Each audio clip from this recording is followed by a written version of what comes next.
अस्सलाम वालेकुम। उम्मीद है आप सब खैरियत से होंगे। लास्ट लेक्चर में हमने जो एक्सरसाइज थी 6.2 उसको कंप्लीट कर लिया था। आज हमारे पास इस यूनिट की लास्ट एक्सरसाइज है 6.3। 6.3 में हमारे पास जो कॉन्सेप्ट यूज हो रहा है डेट इज कॉम्बिनेशन, और 6.2 में हमने देखा था permutation. Combination is an arrangement of objects in which order does not matter. तो जैसे हमने परमुटेशन में देखा था ना कि परमुटेशन भी अरेंजमेंट है, लेकिन ऐसी अरेंजमेंट है जिसमें ऑर्डर मैटर करता है। लेकिन सॉरी, परमुटेशन की बात करता। कॉम्बिनेशन ये भी एक अरेंजमेंट है, लेकिन ऐसी अरेंजमेंट है जिनमें जो ऑर्डर है वो मैटर नहीं करता। हाँ, ऑर्डर मैटर नहीं करता, इसका क्या मतलब? मैं कहता हूँ इसको एक एग्जांपल के जरिए समझते हैं। मैं कहता हूँ सपोज हमारे पास दो अल्फ़ाबेट्स हैं, एक है ए और एक है बी। आपने इन दोनों को एक लाइन में अरेंज करना है। तो इन दोनों को लाइन में अरेंज करने के लिए मेरे पास दो वेज हैं। पहला, ए को पहले लिखूं बी को बाद में लिखूं, और दूसरा बी को पहले लिखूं ए को बाद में लिखूं। तो यहाँ पे देखें तो ए बी एक अलग ऑर्डर है बी ए के निस्बत। तो ये जो दो अरेंजमेंट आई, एक है ए बी और एक है बी ए, इनमें जगह चेंज करने से हमारे पास टोटल एक नई अरेंजमेंट आई है, यानी कि ऑर्डर मैटर कर रहा है। लेकिन मैं अगर अभी आपको कहूँ कि एक ग्रुप बनाए, ग्रुप ऑफ टू पीपल, एक ग्रुप बनाए जिनमें हमारे पास दो बंदे शामिल हों, तो वो अब ए बी हो या बी ए हो, मतलब उन दोनों की जगह चेंज करने से ग्रुप तो एक ही रहा, ग्रुप तो नया नहीं बन गया। तो ये एक ऐसी अरेंजमेंट है जिनमें ऑर्डर मैटर नहीं कर रहा, यानी कि ए पहले आ जाए या ए बाद में आ जाए, ग्रुप वही एक ही रहना है। सो ये डिफरेंस है हमारे पास कॉम्बिनेशन में और परमुटेशन में। परमुटेशन में एक ऐसी अरेंजमेंट है जिनमें ऑर्डर मैटर करता है, यानी कि A B is very different from B A. लेकिन कॉम्बिनेशन की जब बात आती है तो A B and B A both are representing the same item. For example मैं यहाँ पे एक एग्जाम्पल और ले लेता हूँ। मैं कहता हूँ मेरे पास तीन पॉइंट्स हैं, एक है ए, एक है बी और एक है सी। और आपसे मैं पूछता हूँ कि बताएं कितनी लाइंस आप ड्रॉ कर सकते हैं इन तीन पॉइंट्स को यूज़ करते हुए। तो पहली लाइन ए टू बी, ये पहली लाइन आ जाएगी, फिर ए टू सी दूसरी लाइन आ जाएगी, और बी टू सी ये तीसरी लाइन आ जाएगी। तो मेरे पास यहाँ पे सिर्फ तीन लाइन हैं, A B B C and C A. लेकिन अगर मैं बात करूं परमुटेशन की, तो मेरे पास तीन मजीद परमुटेशन भी हैं, B A C B and A C. So अगर हम परमुटेशन को कंसीडर करें तो मेरे पास सिक्स वेज आते हैं टोटल अरेंजमेंट के। लेकिन जब स्ट्रेट लाइन ड्रॉ हुई तो ए बी और बी ए ये दो अलग अलग स्ट्रेट लाइन नहीं है, ये एक ही स्ट्रेट लाइन है। जगह चेंज करने से मेरे पास जो लाइन है स्ट्रेट लाइन वो नई नहीं बन गई, बल्कि ये वही पुरानी है। सो सेम इसी तरह जो दूसरी लाइन है बी सी और सी बी, ये भी जगह चेंज करने से एक नई लाइन नहीं बन गई, बल्कि ये भी सेम लाइन है, सिर्फ उसकी उसका जो पॉइंट्स है हमने एंड पॉइंट्स वो उनकी जगह चेंज कर दी है। सो ये है हमारे पास difference between permutation and combination. Permutation एक ऐसी अरेंजमेंट है जिनमें ऑर्डर मैटर करता है, और ऑन द अदर हैंड जो कॉम्बिनेशन है ये एक ऐसी अरेंजमेंट है हमारे पास जिनमें ऑर्डर मैटर नहीं करता। अब क्योंकि हमें डिफरेंस पता चल गया कॉम्बिनेशन का परमुटेशन का, तो अब चलते हैं अपने एक्सरसाइज के क्वेश्चन नंबर 1 की तरफ, जिसमें वो कहता है prove that n C R is equal to n factorial over r factorial into N minus are का फैक्टोरियल। इसको प्रूव करने से पहले मैं आपको एक एग्जांपल के जरिए समझा देता हूँ कि परमुटेशन और कॉम्बिनेशन का असल में फ़र्क होता क्या है। तो मैं आपको कहता हूँ सपोज आपके पास फोर अल्फ़ाबेट्स हैं, A B C and D. आपने using three at a time, आपने एट अ टाइम तीन अल्फ़ाबेट्स को यूज़ करना है, और आपने अरेंजमेंट फाइंड करनी है कि कितनी अरेंजमेंट हमारे पास पॉसिबल होंगी। सो क्योंकि तीन एट अ टाइम हम यूज़ करेंगे, तो मैं पहले ए के साथ जितनी अरेंजमेंट है वो सारी लिख लेता हूँ। तो मैं यहाँ पे लिखूँगा, ए से स्टार्ट करते हैं। ए, ए के बाद बी या फिर सी या फिर डी, तीन लिख सकता हूँ। बी लिखा तो बी के बाद मैं या तो सी लिख सकता हूँ, तो बी के बाद दो चॉइसेस आ जाएंगी, सी के साथ और डी के साथ। अगर सी लिखा तो फिर दो चॉइसेस आ जाएंगी, बी के साथ और डी के साथ।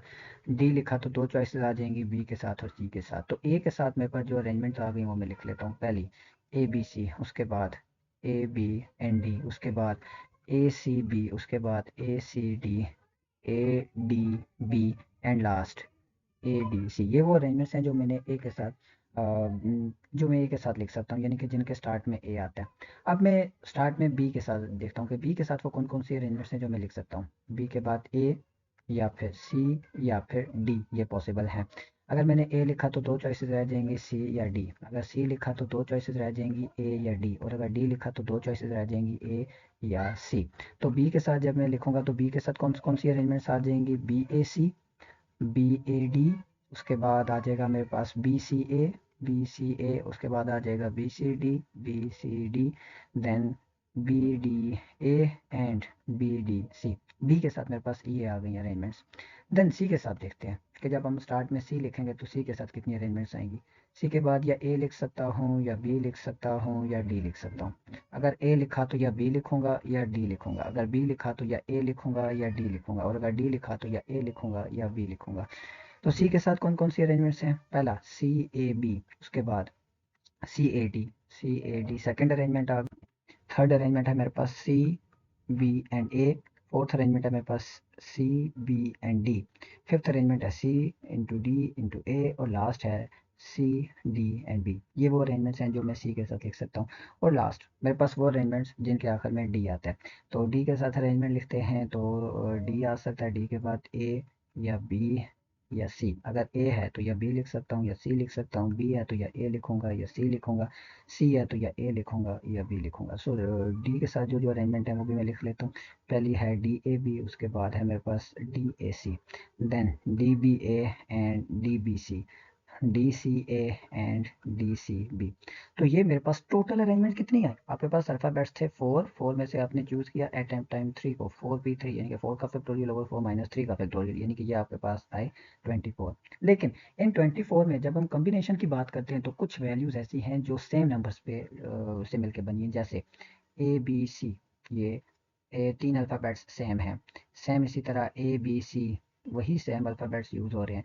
फिर उसके बाद अगर आप गौर करें तो बी ए सी, वही तीन alphabets A B C use हो रहे हैं।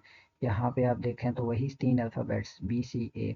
यहाँ पे अगर आप देखें तो सी ए बी, और ये आखिरी आपके पास आ गया सी बी ए। तो ये जो सिक्स अरेंजमेंट्स हैं, ये जब हम कॉम्बिनेशन में देखेंगे तो ये अलग अलग नहीं होंगे, क्योंकि कॉम्बिनेशन में ऑर्डर मैटर नहीं करता कि आप अल्फ़ाबेट्स को जिस तरह मर्जी अरेंज करें।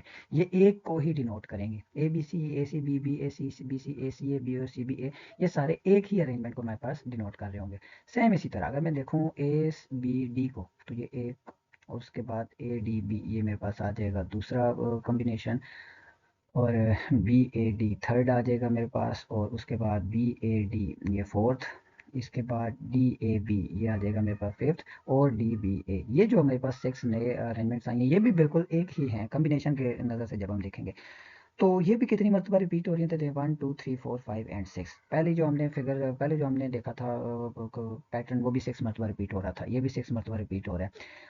इसके बाद अगर मैं देखूं ए सी डी को, तो वो भी सिक्स मरतबा रिपीट होगा। तो ये सिक्स मरतबा क्यों रिपीट हो रहा है? क्योंकि मैंने फोर टोटल में से थ्री को एट अ टाइम चूज किया है। तो थ्री का फैक्टोरियल मतलब सिक्स पैटर्न्स ऐसे होंगे जो रिपीट होना शुरू हो जाएंगे। रिपीट होना शुरू हो जाएंगे मतलब कॉम्बिनेशन में हम उनको अलग अलग ट्रीट नहीं करेंगे, बल्कि उनको as a single entity treat करेंगे। तो ये करने के लिए, उनको यूनिकली आइडेंटिफाई करने के लिए हम लिखेंगे कि हमारे पास total arrangements divided by unique arrangements कौन कौन सी होंगी। मतलब कितनी अरेंजमेंट्स जो है वो रिपीट हो रही हैं। तो सिक्स अरेंजमेंट्स ऐसी हैं जो रिपीट हो रही हैं। तो जब हम इसको लिखेंगे तो हमारे पास फोर अरेंजमेंट ही टोटल आएंगी, जो कि कॉम्बिनेशन को शो कर रही होंगी। वो कौन कौन सी होंगी वो मैं लिख लेता हूँ। पहला ए बी सी, उसके बाद ए बी डी, फिर आपके पास आ जाएगा बी सी डी, और लास्ट में हमारे पास आ जाएगा, और लास्ट मेरे पास आ जाएगा ए सी एंड डी। ये चार जो है कॉम्बिनेशन है, सिलेक्शन है इन सब में से। बाकी आप कोई भी नंबर यहाँ से उठा के देख लें। जैसे मैं बी सी डी को उठा के देखता हूँ तो बी सी डी तो ऑलरेडी है। मैं सी डी ए को उठा के देख लेता हूँ तो सी डी ए लास्ट वाले को, उनकी ही अरेंजमेंट है, सिर्फ पैटर्न चेंज है। सो ये फ़र्क है हमारे पास परमुटेशन के दरमियान और कम्बिनेशन के दरमियान, कि कम्बिनेशन भी डिपेंड तो करता है उसी तरह परमुटेशन पे, लेकिन इसमें कुछ चीज़ें ऐसी हैं जो रिपीट होना शुरू हो जाती हैं। मतलब उनका जो अरेंजमेंट है वो ऑर्डर डिपेंडेंट हो जाता है, तो उसको एमिट करने के लिए हमें डिवाइड करना पड़ता है एक सर्टेन क्वांटिटी से। तो अब हम फॉर्मूला ड्राइव करने के लिए मैं कहता हूँ now consider we have to choose R objects. मैं कहता हूँ कि आर ऑब्जेक्ट्स मैंने चूज करने हैं from a set of N objects. Then we have a total of N P R arrangements irrespective of order, यानी कि जहाँ पे ऑर्डर मैटर करता है लिख लेते हैं वेयर ऑर्डर मैटर्स। तो मेरे पास टोटल आ जाएंगे एन पी आर। लेकिन इन इन NPR में कुछ टर्म्स ऐसी होंगी जो सेम अरेंजमेंट्स को कई मरतबा डिनोट करेंगे, जैसे हमने लास्ट टाइम एक एग्जांपल में देखा था। तो मैं कहता हूँ वो कितनी अरेंजमेंट्स होंगी, आउट ऑफ विच, जैसे हमने लास्ट टाइम जब 3 अल्फाबेट्स को चूज किया था तो 3 फैक्टोरियल यानी कि 6 अरेंजमेंट्स आ रही थी रिपीटिशन। यहाँ पे हम चूज कर रहे हैं आर को, तो आर का factorial, are factorial objects results in repetition. ये रिपीटिशन जो है ये ऑर्डर के रिस्पेक्ट से है, रिस्पेक्ट टू ऑर्डर। और इनको ओमिट करने के लिए हम क्या करते हैं, जैसे लास्ट टाइम किया था, हमने चूज करना है n में से r को, यानी कि the combination of r objects taken from n objects. ये फिर इक्वल हो जाएगा NPR डिवाइडेड बाय r का फैक्टोरियल, यानी कि टोटल डिवाइडेड बाय वो नंबर्स या वो अरेंजमेंट्स जो रिपीट हो रही हैं। और ये फार्मूला ड्राइव करने के लिए मैं इसको लिख सकता हूँ 1/r factorial multiply by NPR। मुझे NPR का फार्मूला पता है, तो यह आ जाएगा 1/r factorial multiply by n factorial over n minus r का फैक्टोरियल। और इसको फिर मैं लास्ट पे सिंप्लीफाई करके यूँ लिख सकता हूँ कि NCR का फार्मूला होता है n factorial over n minus r का फैक्टोरियल इंटू r का फैक्टोरियल। ये एक ही डिफरेंस है कॉम्बिनेशन में और परमुटेशन में, इनके फार्मूला में। NPR होता था अपर वैल्यू का factorial over upper minus lower का फैक्टोरियल, लेकिन कॉम्बिनेशन में होता है अपर वैल्यू का factorial over upper minus lower का फैक्टोरियल इंटू लोअर का फैक्टोरियल। अब चलते हैं क्वेश्चन नंबर 1 पार्ट नंबर 2 की तरफ। पार्ट नंबर 2 में हमने प्रूव करना है, ये हमारे पास दी हुई है left hand side and is equal to right hand side. तो हम पहले लेफ्ट हैंड साइड को सिंप्लीफाई करेंगे, फिर उसके बाद राइट हैंड साइड को सिंप्लीफाई करेंगे और देखेंगे कि आंसर सेम आता है कि नहीं। तो हम पहले लेफ्ट हैंड साइड को देख लेते हैं। लेफ्ट हैंड साइड क्या है, लेफ्ट हैंड साइड है हमारे पास n times n minus one C are minus one. तो n तो आ गया एज इट इज कॉम्बिनेशन का फॉर्मूला, अपर वैल्यू का factorial divided by upper minus lower का फैक्टोरियल इनटू लोअर का फैक्टोरियल। यहाँ पे ये कॉम्बिनेशन का फॉर्मूला हमने यूज़ किया जो कि इससे पहले वाले पार्ट में हमने प्रूव किया हुआ था, अपर वैल्यू का factorial over upper minus lower का फैक्टोरियल इनटू लोअर का factorial. This is equal to n into n minus one factorial whole divided by, यहाँ पे माइनस के साथ जब मैं ब्रैकेट ओपन करूंगा तो यह आ जाएगा n minus R, n minus one minus are plus one का factorial into are minus one का फैक्टोरियल। यहाँ पे अगर आप देखें तो माइनस वन कैंसिल हो गया प्लस वन से, रह गया मेरे पास n into N minus one का फैक्टोरियल यानी कि n का factorial divided by n minus are का factorial into are minus one का फैक्टोरियल। ये आ गई हमारे पास लेफ्ट हैंड साइड की सिंप्लीफिकेशन। अब चलते हैं राइट हैंड साइड की तरफ और उसको सिंप्लीफाई करते हैं और देखते हैं कि क्या राइट हैंड साइड और लेफ्ट हैंड साइड का जो आंसर है वो सेम आता है। तो राइट हैंड साइड लिखते हैं, तो ये है हमारे पास राइट हैंड साइड। यहाँ पे n minus are plus one as it is, C का फॉर्मूला यूज करेंगे n factorial over n minus are minus one का factorial into are minus one का फैक्टोरियल, अपर वैल्यू का factorial over upper minus lower का factorial into lower का factorial. n minus are plus one as it is, ये आ जाएगा n का factorial over, यहाँ पे माइनस के साथ ब्रैकेट ओपन करते हैं तो ये आ जाएगा n minus are plus one का factorial into are minus one का फैक्टोरियल। फिर आपको याद होगा कि 6.1 में हम फैक्टोरियल को एक्सपेंड करते थे, तो यहाँ पे भी हम ये जो फैक्टोरियल है n minus are plus one का फैक्टोरियल, इसको एक्सपेंड करेंगे। कैसे करेंगे, बाय वाली value as it is n minus are plus one, अंदर आ जाएगा मेरे पास n का फैक्टोरियल ओवर, फैक्टोरियल को एक्सपेंड करने के लिए वो वाली टर्म एज इट इज और उससे एक कम का फैक्टोरियल और इनटू आर माइनस वन का फैक्टोरियल एज इट इज। मैंने भी n minus are plus one को एज इट इज लिखा और उससे एक कम यानी कि n माइनस आर का फैक्टोरियल। ये वाली टर्म तो इस टर्म से हो गई कैंसिल और यहाँ पे मैं लिखूंगा n factorial over n minus are का factorial into are minus one का फैक्टोरियल। सो ये आया हमारे पास राइट हैंड साइड का आंसर और ये है था हमारे पास लेफ्ट हैंड साइड का आंसर। तो अगर आप दोनों पे फोकस करें तो दोनों वैल्यूज एग्जैक्टली सेम है, तो इन दोनों की वजह से हमने प्रूव कर दिया कि लेफ्ट हैंड साइड जो है वो is equal to right hand side है। अब चलते हैं पार्ट नंबर 3 की तरफ। पार्ट नंबर 3 में भी हमें लेफ्ट हैंड साइड दी हुई है और हमने प्रूव करना है कि ये इक्वल है राइट हैंड साइड के। तो इसको प्रूव करने के लिए हम स्टार्ट करते हैं राइट हैंड साइड से कि राइट हैंड साइड हमें किसके इक्वल दी हुई है। तो राइट हैंड साइड हमें दी हुई है n minus are plus one into N C R minus one. Again सबसे पहले तो सी का फॉर्मूला लिखेंगे, तो n minus are plus one आ गया as it is, N C R minus one का मतलब n का factorial over n minus are minus one का factorial into are minus one का फैक्टोरियल। तो सबसे पहले तो मैंने सी का फॉर्मूला यूज किया और इसको एक्सपेंड कर दिया। This is equal to n minus are plus one as it is, यहाँ पे आ जाएगा n का फैक्टोरियल ओवर माइनस के साथ जब मैं ब्रैकेट ओपन करूंगा तो यह आ जाएगा n minus are plus one का factorial into are minus one का factorial.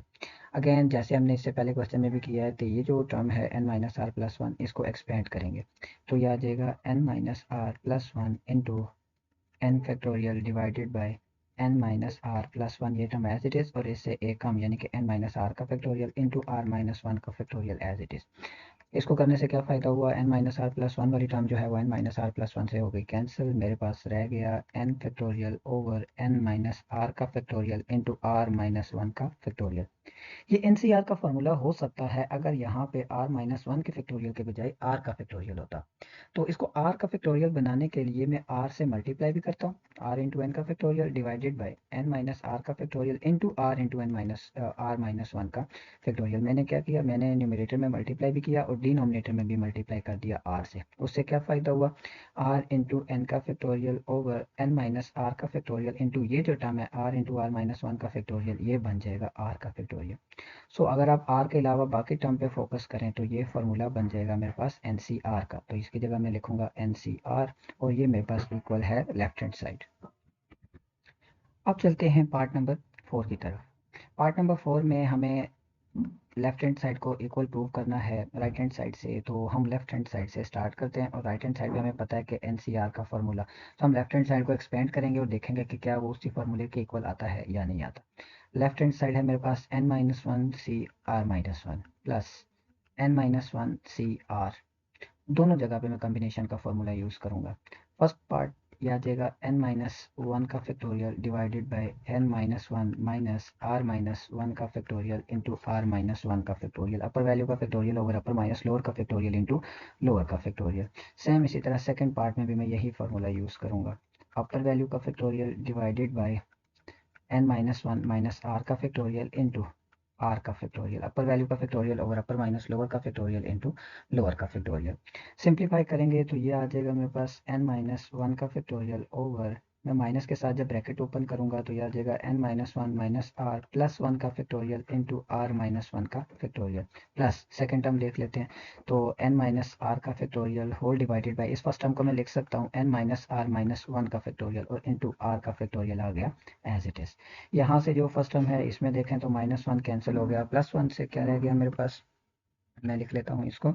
So this is equal to n minus one factorial whole divided by n minus are का factorial into are minus one का factorial plus n minus one का factorial whole divided by n minus are minus one का factorial into are का factorial. अब यहाँ पे अगर मैं इन दो टर्म्स पे फोकस करूँ, पहली टर्म n माइनस आर का फैक्टोरियल और n minus are minus one का फैक्टोरियल, तो ये टर्म जो है वो ग्रेटर है तो इसको एक्सपेंड करूंगा। और जो दूसरी टर्म है वो कौन सी है, r का फैक्टोरियल और r माइनस वन का फैक्टोरियल, तो इसमें जो ये टर्म है ये ग्रेटर है तो इसको भी मैं क्या करूंगा, एक्सपेंड करूंगा। तो जो फैक्टोरियल की प्रॉपर्टी होती है कि हम बड़ी वैल्यू को एक्सपेंड कर सकते हैं, उसको एक्सपेंड उस प्रॉपर्टी को यूज़ करेंगे यहाँ पे, तो ये आ जाएगा मेरे पास न्यूमरेटर में तो n माइनस वन का factorial as it is, denominator में आ जाएगा n minus r as it is into n minus are minus one का factorial into are minus one का factorial as it is plus n minus one का factorial as it is divided by n minus are minus one का factorial as it is, और r को factorial को expand करते हैं r into are minus one का factorial. अब इन दो टर्म्स में देखें तो क्या क्या चीज़ कॉमन है, तो सबसे पहले n माइनस वन का फैक्टोरियल n माइनस वन का फैक्टोरियल ये कॉमन है, n minus are plus one और n minus are plus one का फैक्टोरियल ये भी कॉमन है, r माइनस वन का फैक्टोरियल और r माइनस वन का फैक्टोरियल। तो ये जो तीन टर्म्स कॉमन है इनको कॉमन ले लेते हैं, न्यूमरेटर में n माइनस वन का फैक्टोरियल, डिनोमिनेटर में n minus are minus one का फैक्टोरियल और r माइनस वन का फैक्टोरियल। अंदर क्या रह जाएगा, वहाँ पे रह जाएगा हमारे पास न्यूमरेटर में वन ओवर डिनोमिनेटर में n माइनस आर प्लस यहाँ पे भी वन और डिनोमिनेटर में मेरे पास सिर्फ r रह जाएगा। अब लेते हैं एलसीएम ब्रैकेट के इनसाइड, तो जब ब्रैकेट के इनसाइड एलसीएम लेंगे तो बाकी बाहर वाली term as it is n minus one का factorial divided by n minus are minus one का factorial into are minus one का फैक्टोरियल, ये आर वाली टर्म जाके वन से मल्टीप्लाई हो जाएगी तो ये आ जाएगा r plus n minus r whole divided by r into n minus r. यहाँ से जो r है ये माइनस आर से हो गया कैंसिल, तो न्यूमरेटर को न्यूमरेटर के साथ लिखते हैं, डिनोमिनेटर को डिनोमिनेटर के साथ, तो यह आ जाएगा n into N minus one का factorial whole divided by n minus r को मैं लिखूंगा n minus are minus one के फैक्टोरियल के साथ और r को लिखूंगा r माइनस वन के फैक्टोरियल के साथ। n into N minus one का फैक्टोरियल हमने पढ़ा है इक्वल होता है n का फैक्टोरियल ओवर ये जो टर्म है ये भी फैक्टोरियल है, ये किसका n माइनस आर का, और लास्ट वाली जो टर्म है r into are minus one ये फैक्टोरियल है r फैक्टोरियल का। और ये अगर आप और से देखें तो ये तो फॉर्मूला बन गया एन सी आर का, और ये थी हमारे पास राइट हैंड साइड। सेम इसी तरह का जो क्वेश्चन है वो पार्ट नंबर 5 में भी दिया हुआ है। पार्ट नंबर 5 में भी हम क्या करते हैं, राइट हैंड साइड पे एक ही सी का फॉर्मूला है तो इसको हम एज इट इज रखेंगे, हम एंड पे जाके देखेंगे कि क्या यही फॉर्मूला आता है कि नहीं आता। लेफ्ट हैंड साइड से स्टार्ट करते हैं, तो लेफ्ट हैंड साइड से स्टार्ट करेंगे। लेफ्ट हैंड साइड में को मैं पहले लिखूंगा एज इट इज, यानी कि N C R plus N C R minus one, दोनों जगह पे सी का फॉर्मूला यूज हो रहा है, तो मैं लिखूंगा फर्स्ट पार्ट वाले में N factorial over N minus are का फैक्टोरियल इंटू आर का फैक्टोरियल, प्लस सेकंड वाले में जब मैं यूज करूंगा तो N factorial over n minus r minus 1 का फैक्टोरियल इंटू r minus 1 का factorial. This is further equal to n factorial over n minus r का फैक्टोरियल इंटू r का factorial plus n factorial divided by, minus के साथ bracket open करते हैं, n minus are plus one का factorial into are minus one का factorial. यहाँ तक करने के बाद अगर आप गौर करें तो मेरे पास जो n फैक्टोरियल ये तो डायरेक्टली कॉमन आ गया, n माइनस आर का फैक्टोरियल और n minus are plus one factorial, इसमें से ये जो टर्म है ये ग्रेटर है तो मैं इसको एक्सपेंड करूंगा, और आर फैक्टोरियल और r माइनस वन का फैक्टोरियल, इसमें ये वाली टर्म जो है वो ग्रेटर है तो इसको मैं एक्सपेंड करूंगा। एक्सपेंड करने की वजह यह है कि इनमें से फिर कोई टर्म्स हमारे पास कॉमन आ जाएंगी। सो फर्स्ट टर्म में numerator as it is n minus are का फैक्टोरियल भी एज इट इज रह जाएगा मेरे पास, r का फैक्टोरियल उसको मैं लिखूंगा r into are minus one का फैक्टोरियल, प्लस सेकंड टर्म में n factorial as it is n minus are plus one factorial को ओपन करेंगे, यानी कि n minus are plus one as it is, और इससे एक कम यानी कि n माइनस आर का फैक्टोरियल, और r माइनस वन का फैक्टोरियल भी आ गया हमारे पास एज इट इज। अब देखते हैं क्या क्या टर्म्स हमारे पास कॉमन आ रही हैं। न्यूमरेटर में देखें तो n फैक्टोरियल कॉमन आ रहा है, डिनोमिनेटर में n माइनस आर का फैक्टोरियल n माइनस आर का फैक्टोरियल ये कॉमन आ रहा है, और n minus are minus one का फैक्टोरियल r माइनस वन का फैक्टोरियल कॉमन। सो ये जो टर्म्स कॉमन है ये लिख लेते हैं, n factorial over n minus are का factorial into r minus one का फैक्टोरियल। जो जो टर्म्स रह जाएंगी अब वो लिख लेंगे। फर्स्ट पार्ट में न्यूमरेटर में वन, डिनोमिनेटर में r रह जाएगा, प्लस सेकंड में one over n minus are plus one. So अब ये जो ब्रैकेट आ गई इसमें लेंगे एलसीएम, तो बाई वाली टर्म्स जो हैं वो एज इट इज आ जाएंगे। This is equal to n factorial over N minus are का factorial into are minus one का फैक्टोरियल। जब यहाँ पे एलसीएम लेंगे तो यहाँ आ जाएगा n minus are plus one plus r whole divided by are into N minus are plus one. मैं इसको मजीद लिख सकता हूँ n factorial over N minus are का factorial into are minus one का फैक्टोरियल। अगर मैं ब्रैकेट के इनसाइड देखूँ तो न्यूमरेटर में माइनस आर कैंसिल हो जाएगा, प्लस आर से रह जाएगा मेरे पास n plus one divided by are into, इनकी जगह चेंज कर देते हैं, n plus one minus R कर दिया। अब न्यूमरेटर को लिखेंगे न्यूमरेटर के साथ, डिनोमिनेटर को डिनोमिनेटर के साथ, यानी कि न्यूमरेटर में आ जाएगा n plus one into N का फैक्टोरियल, और डिनोमिनेटर में आ जाएगा n plus one minus are into N minus are का factorial into are minus one का factorial.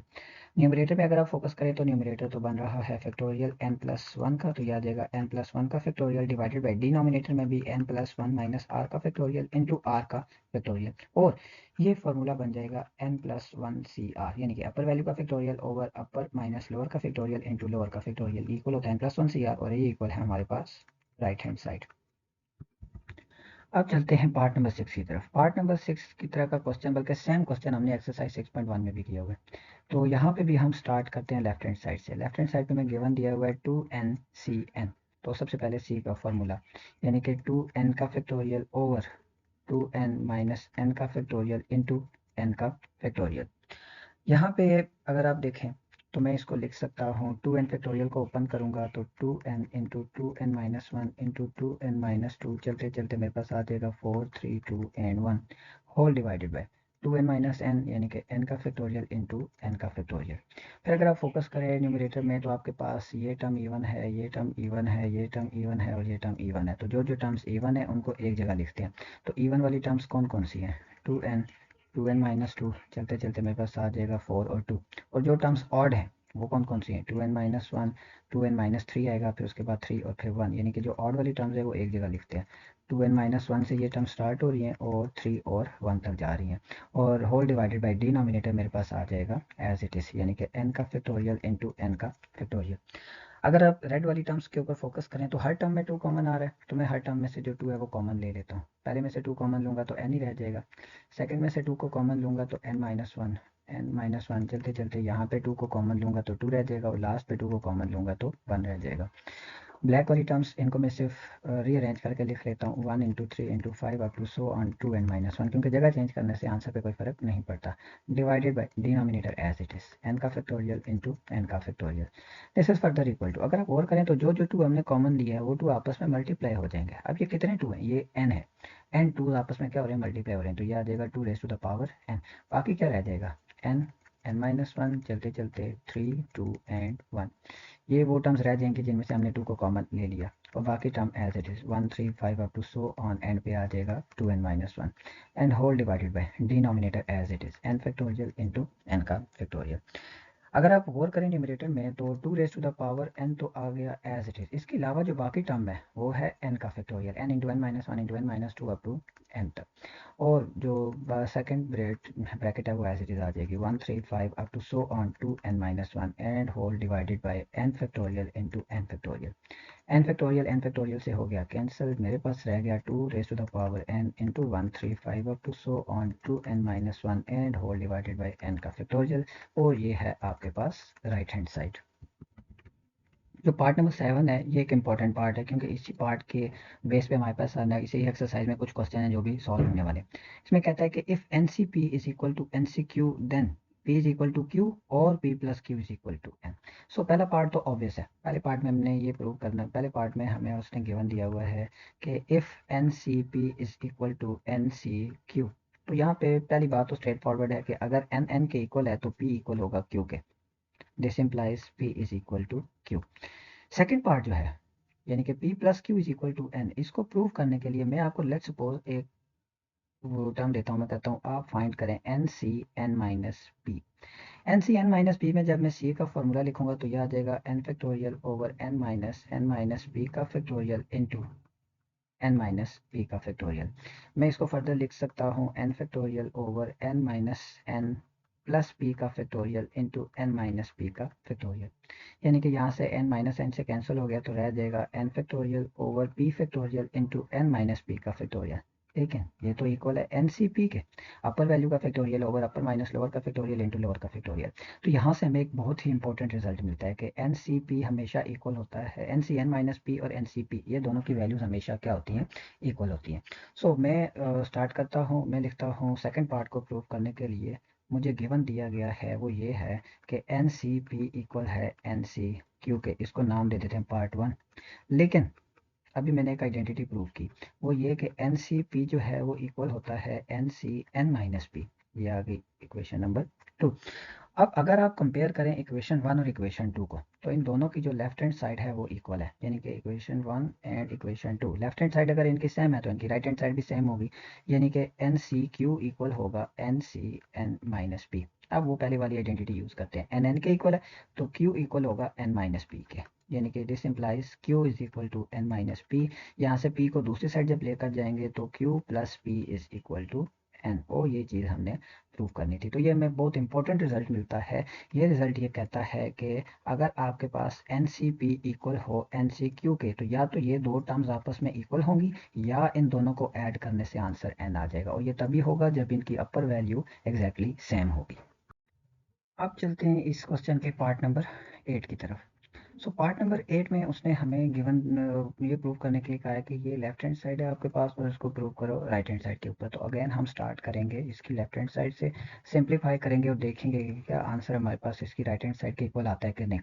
So left hand side है हमारे पास n C R plus 2 times n C R minus 1 plus N C R minus 2। तीनों जगह पे c का formula use करते हैं, एन का मतलब n factorial over n minus are का फैक्टोरियल इंटू आर का फैक्टोरियल। सेकेंड पार्ट में अगर आप देखें तो 2 आ गया as it is, N C R minus 1 का मतलब n factorial over n minus are minus 1 का फैक्टोरियल इंटू आर माइनस 1 का फैक्टोरियल। सेकेंड पार्ट भी हो गया कंप्लीट। थर्ड पार्ट में एन सी आर माइनस 2, यानी कि यहाँ पे आ जाएगा n factorial over n minus are minus 2 का फैक्टोरियल इंटू आर माइनस 2 का फैक्टोरियल। तो हमने तीनों जगह पे NCR का फार्मूला यूज़ कर दिया, यानी कि कम्बिनेशन का फार्मूला हमने यूज़ कर दिया। अब n का फैक्टोरियल हमारे पास आ गया as it is divided by n minus r का फैक्टोरियल भी आ गया as it is into r का factorial as it is. Second part में देखते हैं, तो 2 भी एज इट इज़ आ गया, n का factorial as it is whole divided by, मैं माइनस के साथ ब्रैकेट ओपन करता हूँ, तो n माइनस r प्लस 1 का फैक्टोरियल इंटू r माइनस 1 का फैक्टोरियल एज इट इज़ आ गया। थर्ड पार्ट को देखते हैं, तो यह आ जाएगा n का factorial whole divided by, minus के साथ ब्रैकेट ओपन करते हैं, तो n माइनस r प्लस 2 का फैक्टोरियल इंटू r माइनस 2 का फैक्टोरियल। अब अगर आप इन तीनों टर्म्स के ऊपर फोकस करें, यहाँ पे अगर आप देखें तो आपके पास n माइनस आर का फैक्टोरियल सबसे छोटी टर्म है, n माइनस आर प्लस 1 का फैक्टोरियल उससे बड़ी टर्म है, n माइनस आर प्लस 1 का फैक्टोरियल सबसे बड़ी टर्म है। तो हम इन दो टर्म्स को n माइनस आर प्लस 2 और n माइनस आर प्लस 1 इसको एक्सपेंड करेंगे। और दूसरी तरफ अगर आप देखें, r का फैक्टोरियल सबसे बड़ी टर्म है, r माइनस 1 का फैक्टोरियल उससे छोटी टर्म है और r माइनस 2 का फैक्टोरियल सबसे छोटी टर्म है। तो हम r माइनस 1 का फैक्टोरियल और r का फैक्टोरियल इसको भी एक्सपेंड करेंगे। सो न्यूमिनेटर में मेरे पास n का फैक्टोरियल तो आ जाएगा एज इट इज़, डिनोमिनेटर में मेरे पास n माइनस आर का फैक्टोरियल एज इट इज़ आ गया। r फैक्टोरियल को ओपन करते हैं, r into are minus 1 into are minus 2 का फैक्टोरियल, प्लस सेकेंड टर्म पे अगर आप देखें तो 2 टाइम्स n का factorial as it is whole divided by n minus are plus 1 के फैक्टोरियल को एक्सपेंड करते हैं, n minus are plus 1 as it is, n minus are का फैक्टोरियल, r माइनस 1 के फैक्टोरियल को भी एक्सपेंड करते हैं, r minus 1 into are minus 2 का फैक्टोरियल। और थर्ड टर्म पे जब हम आते हैं तो प्लस n का factorial as it is whole divided by n minus are plus 2 को एक्सपेंड करते हैं, n minus are plus 2, n minus are plus 1 into n minus are का फैक्टोरियल और साथ में आ जाएगा r माइनस 2 का फैक्टोरियल एज इट इज़। तो यहाँ पे हमने तीनों फैक्टोरियल्स को क्या कर दिया, एक्सपेंड कर दिया। अब देखना है कि इन तीनों टर्म्स में से हम कौन कौन सी टर्म जो है वो कॉमन ले सकते हैं। तो this is equal to n का फैक्टोरियल, n फैक्टोरियल तीनों में है तो ये टर्म भी कॉमन आ सकती है, n माइनस आर का फैक्टोरियल, r माइनस 2 का फैक्टोरियल, n माइनस आर का फैक्टोरियल, r माइनस 2 का फैक्टोरियल, सेम इसी तरह n माइनस आर का फैक्टोरियल और r माइनस 2 का फैक्टोरियल। तो ये तीन टर्म्स में ले लेता हूँ common, n factorial over n minus are का फैक्टोरियल इंटू r माइनस 2 का फैक्टोरियल। बाकी जो जो रह गया वो हम लिख लेते हैं। फर्स्ट पार्ट में क्या रह जाएगा फिर, 1 over r into r minus 1, second term में मेरे पास क्या रह जाएगा, plus 2 divided by n minus are plus 1 into are minus 1, और थर्ड टर्म में मेरे पास क्या रह जाएगा, plus 1 over n minus are plus 2 into n minus are plus 1। अब हम ब्रैकेट के इन साइड लेते हैं एलसीएम, ब्रैकेट के बाहर वाली जो टर्म है वो एज इट इज आ जाएगी। तो ब्रैकेट के बाहर है हमारे पास n factorial over n minus are का फैक्टोरियल इंटू आर माइनस 2 का फैक्टोरियल। ब्रैकेट के इन साइड जब एलसीएम लेंगे तो एलसीएम किस किस टर्म का आएगा, एलसीएम हमारे पास आ जाएगा r into are minus 1, r into are minus 1, n minus are plus 1, n minus are plus 1, R plan minus 1 पहले से लिखी हुई है, लास्ट में मेरे पास आ जाएगा n माइनस आर प्लस 2 और r माइनस 1, ये भी पहले से लिखी हुई है। फर्स्ट टर्म के ऊपर फोकस करते हैं, 1 एज इट इज, इस 1 के नीचे r भी है, r माइनस 1 भी है, तो इसके साथ बाकी दो टर्म्स आके मल्टीप्लाई हो जाएंगी, n minus are plus 1, n minus are plus sorry n minus are plus 1, और इसके साथ जो दूसरी टर्म्स मल्टीप्लाई होगी वो होगी n minus are plus 2। Second term यानी कि जो 2 है उस पर फोकस करते हैं, 2 के नीचे r माइनस 1 है और n माइनस आर प्लस 2 है, तो इसके साथ एक टर्म तो r आके मल्टीप्लाई हो जाएगी और दूसरी टर्म आएगी n माइनस आर प्लस 2। और जो थर्ड टर्म है वो है हमारे पास 1, इसके नीचे n माइनस आर प्लस 2 और n माइनस आर प्लस 1 है, तो इसके साथ मल्टीप्लाई होगा r इंटू आर माइनस 1, और बाकी सारी टर्म्स एज इट इज। अब हमने इनको मल्टीप्लाई करना है और सिंप्लीफाई करना है, तो बाय वाली टर्म जो है वो तो हमारे पास आ जाएगी as it is, n factorial divided by n minus are का फैक्टोरियल इंटू आर माइनस 2 का फैक्टोरियल। हाँ जी, तो फर्स्ट पार्ट वालों को मल्टीप्लाई करते हैं तो यह आ जाएगा मेरे पास n इंटू एन यानी कि n का square minus N R plus 2n minus N R plus R का स्क्वायर और minus 2r plus n minus are plus 2। First two terms को हमने रेड वाली टर्म्स को मल्टीप्लाई कर दिया तो मेरे पास ये आंसर है। ब्लैक वाली टर्म्स को जब मल्टीप्लाई करेंगे तो यह आ जाएगा plus 2nr minus 2r square and plus 4r, और जो लास्ट वाली टर्म्स हैं ब्लू वाली टर्म्स उनको जब मल्टीप्लाई करेंगे तो यह आ जाएगा r स्क्वायर माइनस r, और डिनोमिनेटर सारा का सारा as it is r into are minus 1 into N minus are plus 1 into N minus are plus 2। तो ये टर्म तो हमारे पास आ गई एज इट इज। अगर आप न्यूमरेटर में देखें तो कुछ टर्म्स कैंसिल हो गई, कौन कौन सी, तो सबसे पहले तो हम देखते हैं तो r का स्क्वायर प्लस आर का स्क्वायर यानी कि 2r का स्क्वायर, और ये कैंसिल हो जाएगा -2r² से, तो ये तीनों टर्म जैसे कैंसिल हो गई। रह जाएगा हमारे पास -nr -2nr, ये कैंसिल हो गया +2nr से, तो ये टर्म भी हो जाएगी कैंसिल। और उसके बाद अगर हम देखें तो हमारे पास रह जाएगा और -2r यानी कि -3r -4r, ये टर्म कैंसिल हो जाएगी +4r से। सो मेरे पास रह जाएंगी कुछ टर्म्स, वो मैं लिख लेता हूँ। तो बाहर वाली टर्म तो मेरे पास सारी की सारी एज इट इज़ आ गई, n factorial over n minus are का फैक्टोरियल इंटू r-2 का फैक्टोरियल।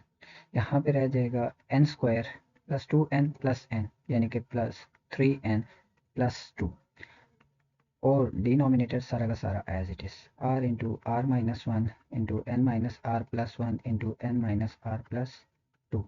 अब न्यूमरेटर को न्यूमरेटर के साथ लिखता हूँ, डिनोमिनेटर को डिनोमिनेटर के साथ। So this is equal to n का factorial as it is n² plus 3n+2, mid term break करेंगे तो यह आ जाएगा n+2 n+1 whole divided by, यहाँ पे आ जाएगा n-r+2 इंटू n-r+1 और इंटू n-r का फैक्टोरियल, और r वाली टर्म लिखते हैं r into r-1 into r-2 का फैक्टोरियल। अगर आप फोकस करें तो न्यूमरेटर में फैक्टोरियल बन रहा है n+2 का, तो यह आ जाएगा n+2 का फैक्टोरियल होल डिवाइडेड बाई, यहाँ पे अगर आप देखें तो आपके पास फैक्टोरियल बन रहा है n+2 माइनस r का फैक्टोरियल और इंटू r का फैक्टोरियल, और इसको मैं लिख सकता हूँ n+2cr, और ये है मेरे पास राइट हैंड साइड। तो अब चलते हैं पार्ट नंबर 9 की तरफ। पार्ट नंबर 9 में हमें गिवन दिया हुआ है कि लेफ्ट हैंड साइड को प्रूव करो राइट हैंड साइड के इक्वल, तो इस पार्ट में हम राइट हैंड साइड से स्टार्ट करते हैं। राइट हैंड साइड है हमारे पास n into n-1 c r-1, तो मैं दो जगह, एक ही जगह c का फॉर्मूला यूज़ है उसको यूज़ करूँगा, n-1 का factorial whole divided by n-1 minus r-1 का फैक्टोरियल इंटू r-1 का फैक्टोरियल। सी का फॉर्मूला जो हमें पता है कि अपर वैल्यू का factorial over upper minus lower का फैक्टोरियल इंटू लोअर का फैक्टोरियल। इसको मैं लिख सकता हूँ n इंटू n-1 का factorial whole divided by, minus के साथ जब ब्रैकेट ओपन करूंगा तो n-r+1 का फैक्टोरियल और इंटू r-1 का factorial as it is. Numerator में अगर आप देखें तो ये तो फैक्टोरियल बन जाएगा n का, डिनोमिनेटर में यहाँ पे ये जो टर्म है -1 ये कैंसिल हो जाएगी, +1 से रह जाएगा हमारे पास n-r का फैक्टोरियल इंटू r-1 का फैक्टोरियल। ये NCR का फॉर्मूला बन सकता है, लेकिन डिनोमिनेटर में एक चीज़ की कमी है, वो क्या, वो देखते हैं। तो उस कमी को पूरा करने के लिए मैंने r से मल्टीप्लाई भी किया और डिवाइड भी किया, क्योंकि मुझे यहाँ पे r-1 के फैक्टोरियल के बजाय चाहिए r का फैक्टोरियल। अगर यहाँ पे r का फैक्टोरियल आ जाएगा तो मैं इसकी जगह डायरेक्टली c का फॉर्मूला लिख सकता हूँ। सो इसलिए मैंने r को मल्टीप्लाई भी किया और डिवाइड भी किया। सो ये आ जाएगा मेरे पास r इंटू n का फैक्टोरियल ओवर n-r का फैक्टोरियल इंटू r का फैक्टोरियल। सो r के अलावा अगर आप देखें तो वो फॉर्मूला बन जाएगा NCR का, और ये है मेरे पास left hand side. Part number 10 एक इंतहाई आसान सा पार्ट है, जिसमें वो कहता है the product of K consecutive integers is divisible by के फैक्टोरियल। तो सबसे पहले हम देखते हैं कि product of K consecutive integers ये होता क्या। तो 1 इंटू 2 इंटू 3 इंटू 4 इंटू 5 चलते चलते हमने के तक जाना है, लेकिन ये हमने डेफिनेशन पढ़ी थी, ये तो के का फैक्टोरियल होता है, और मैं लिखूंगा के factorial is divisible by K का फैक्टोरियल, यानी कि हर नंबर खुद से तो डिविजिबल होता ही है। So the product of K consecutive integers is divisible by K का फैक्टोरियल, और यहीं पे हमारा क्वेश्चन कंप्लीट हुआ। क्वेश्चन नंबर 2 कहता है कि find N if NC5 is equal to NC8। तो आपको याद होगा हमने इससे पहले एक रिजल्ट पढ़ा था, वी नो डैट NCP अगर इक्वल हो NCQ के, तो इसका मतलब या P इक्वल होगा Q के या P plus Q is equal to N है। सेम इसी तरह यहाँ पे दिया हुआ है NC5 is equal to NC8। अब 5 और 8 इक्वल तो नहीं हो सकते, लेकिन इसका मतलब ये होगा कि 5 plus 8 is equal to N होता है, यानी कि N का आंसर हमारे पास आ जाएगा 13। सेकेंड पार्ट में भी अगर आप देखें तो हम वही रिजल्ट यूज़ करेंगे, क्योंकि n के इक्वल है, दोनों तरफ कॉम्बिनेशन इक्वल हैं, तो इसका मतलब 15 plus 7 is equal to n होगा, यानी कि n इज इक्वल टू 22। ये हमारे पास n का आंसर आ जाएगा। पार्ट नंबर 3 में भी सेम वही रिजल्ट यूज़ करेंगे, यहाँ पे भी n के इक्वल है, c के इक्वल है, तो इसका मतलब कि 50 plus 1 is equal to n होगा, यानी कि n का आंसर हमारे पास आ जाएगा 51। अब आते हैं पार्ट नंबर 4 की तरफ। पार्ट नंबर 4 में वो ये कहता है कि आपको रिजल्ट दिया हुआ है 2NC3 ratio NC3 is equal to 11:1। इस टाइप के क्वेश्चन हमने एक्सरसाइज 6.1 में भी किए हुए हैं, 6.2 में भी किए हुए हैं। जस्ट कम्बिनेशन का फॉर्मूला यूज़ करेंगे पहले स्टेप में भी। तो फर्स्ट स्टेप में जब कम्बिनेशन का फॉर्मूला यूज़ करेंगे तो यह आ जाएगा 2n factorial whole divided by 2n-3 का फैक्टोरियल इंटू 3 का फैक्टोरियल। रेशो का मतलब होता है डिवाइड।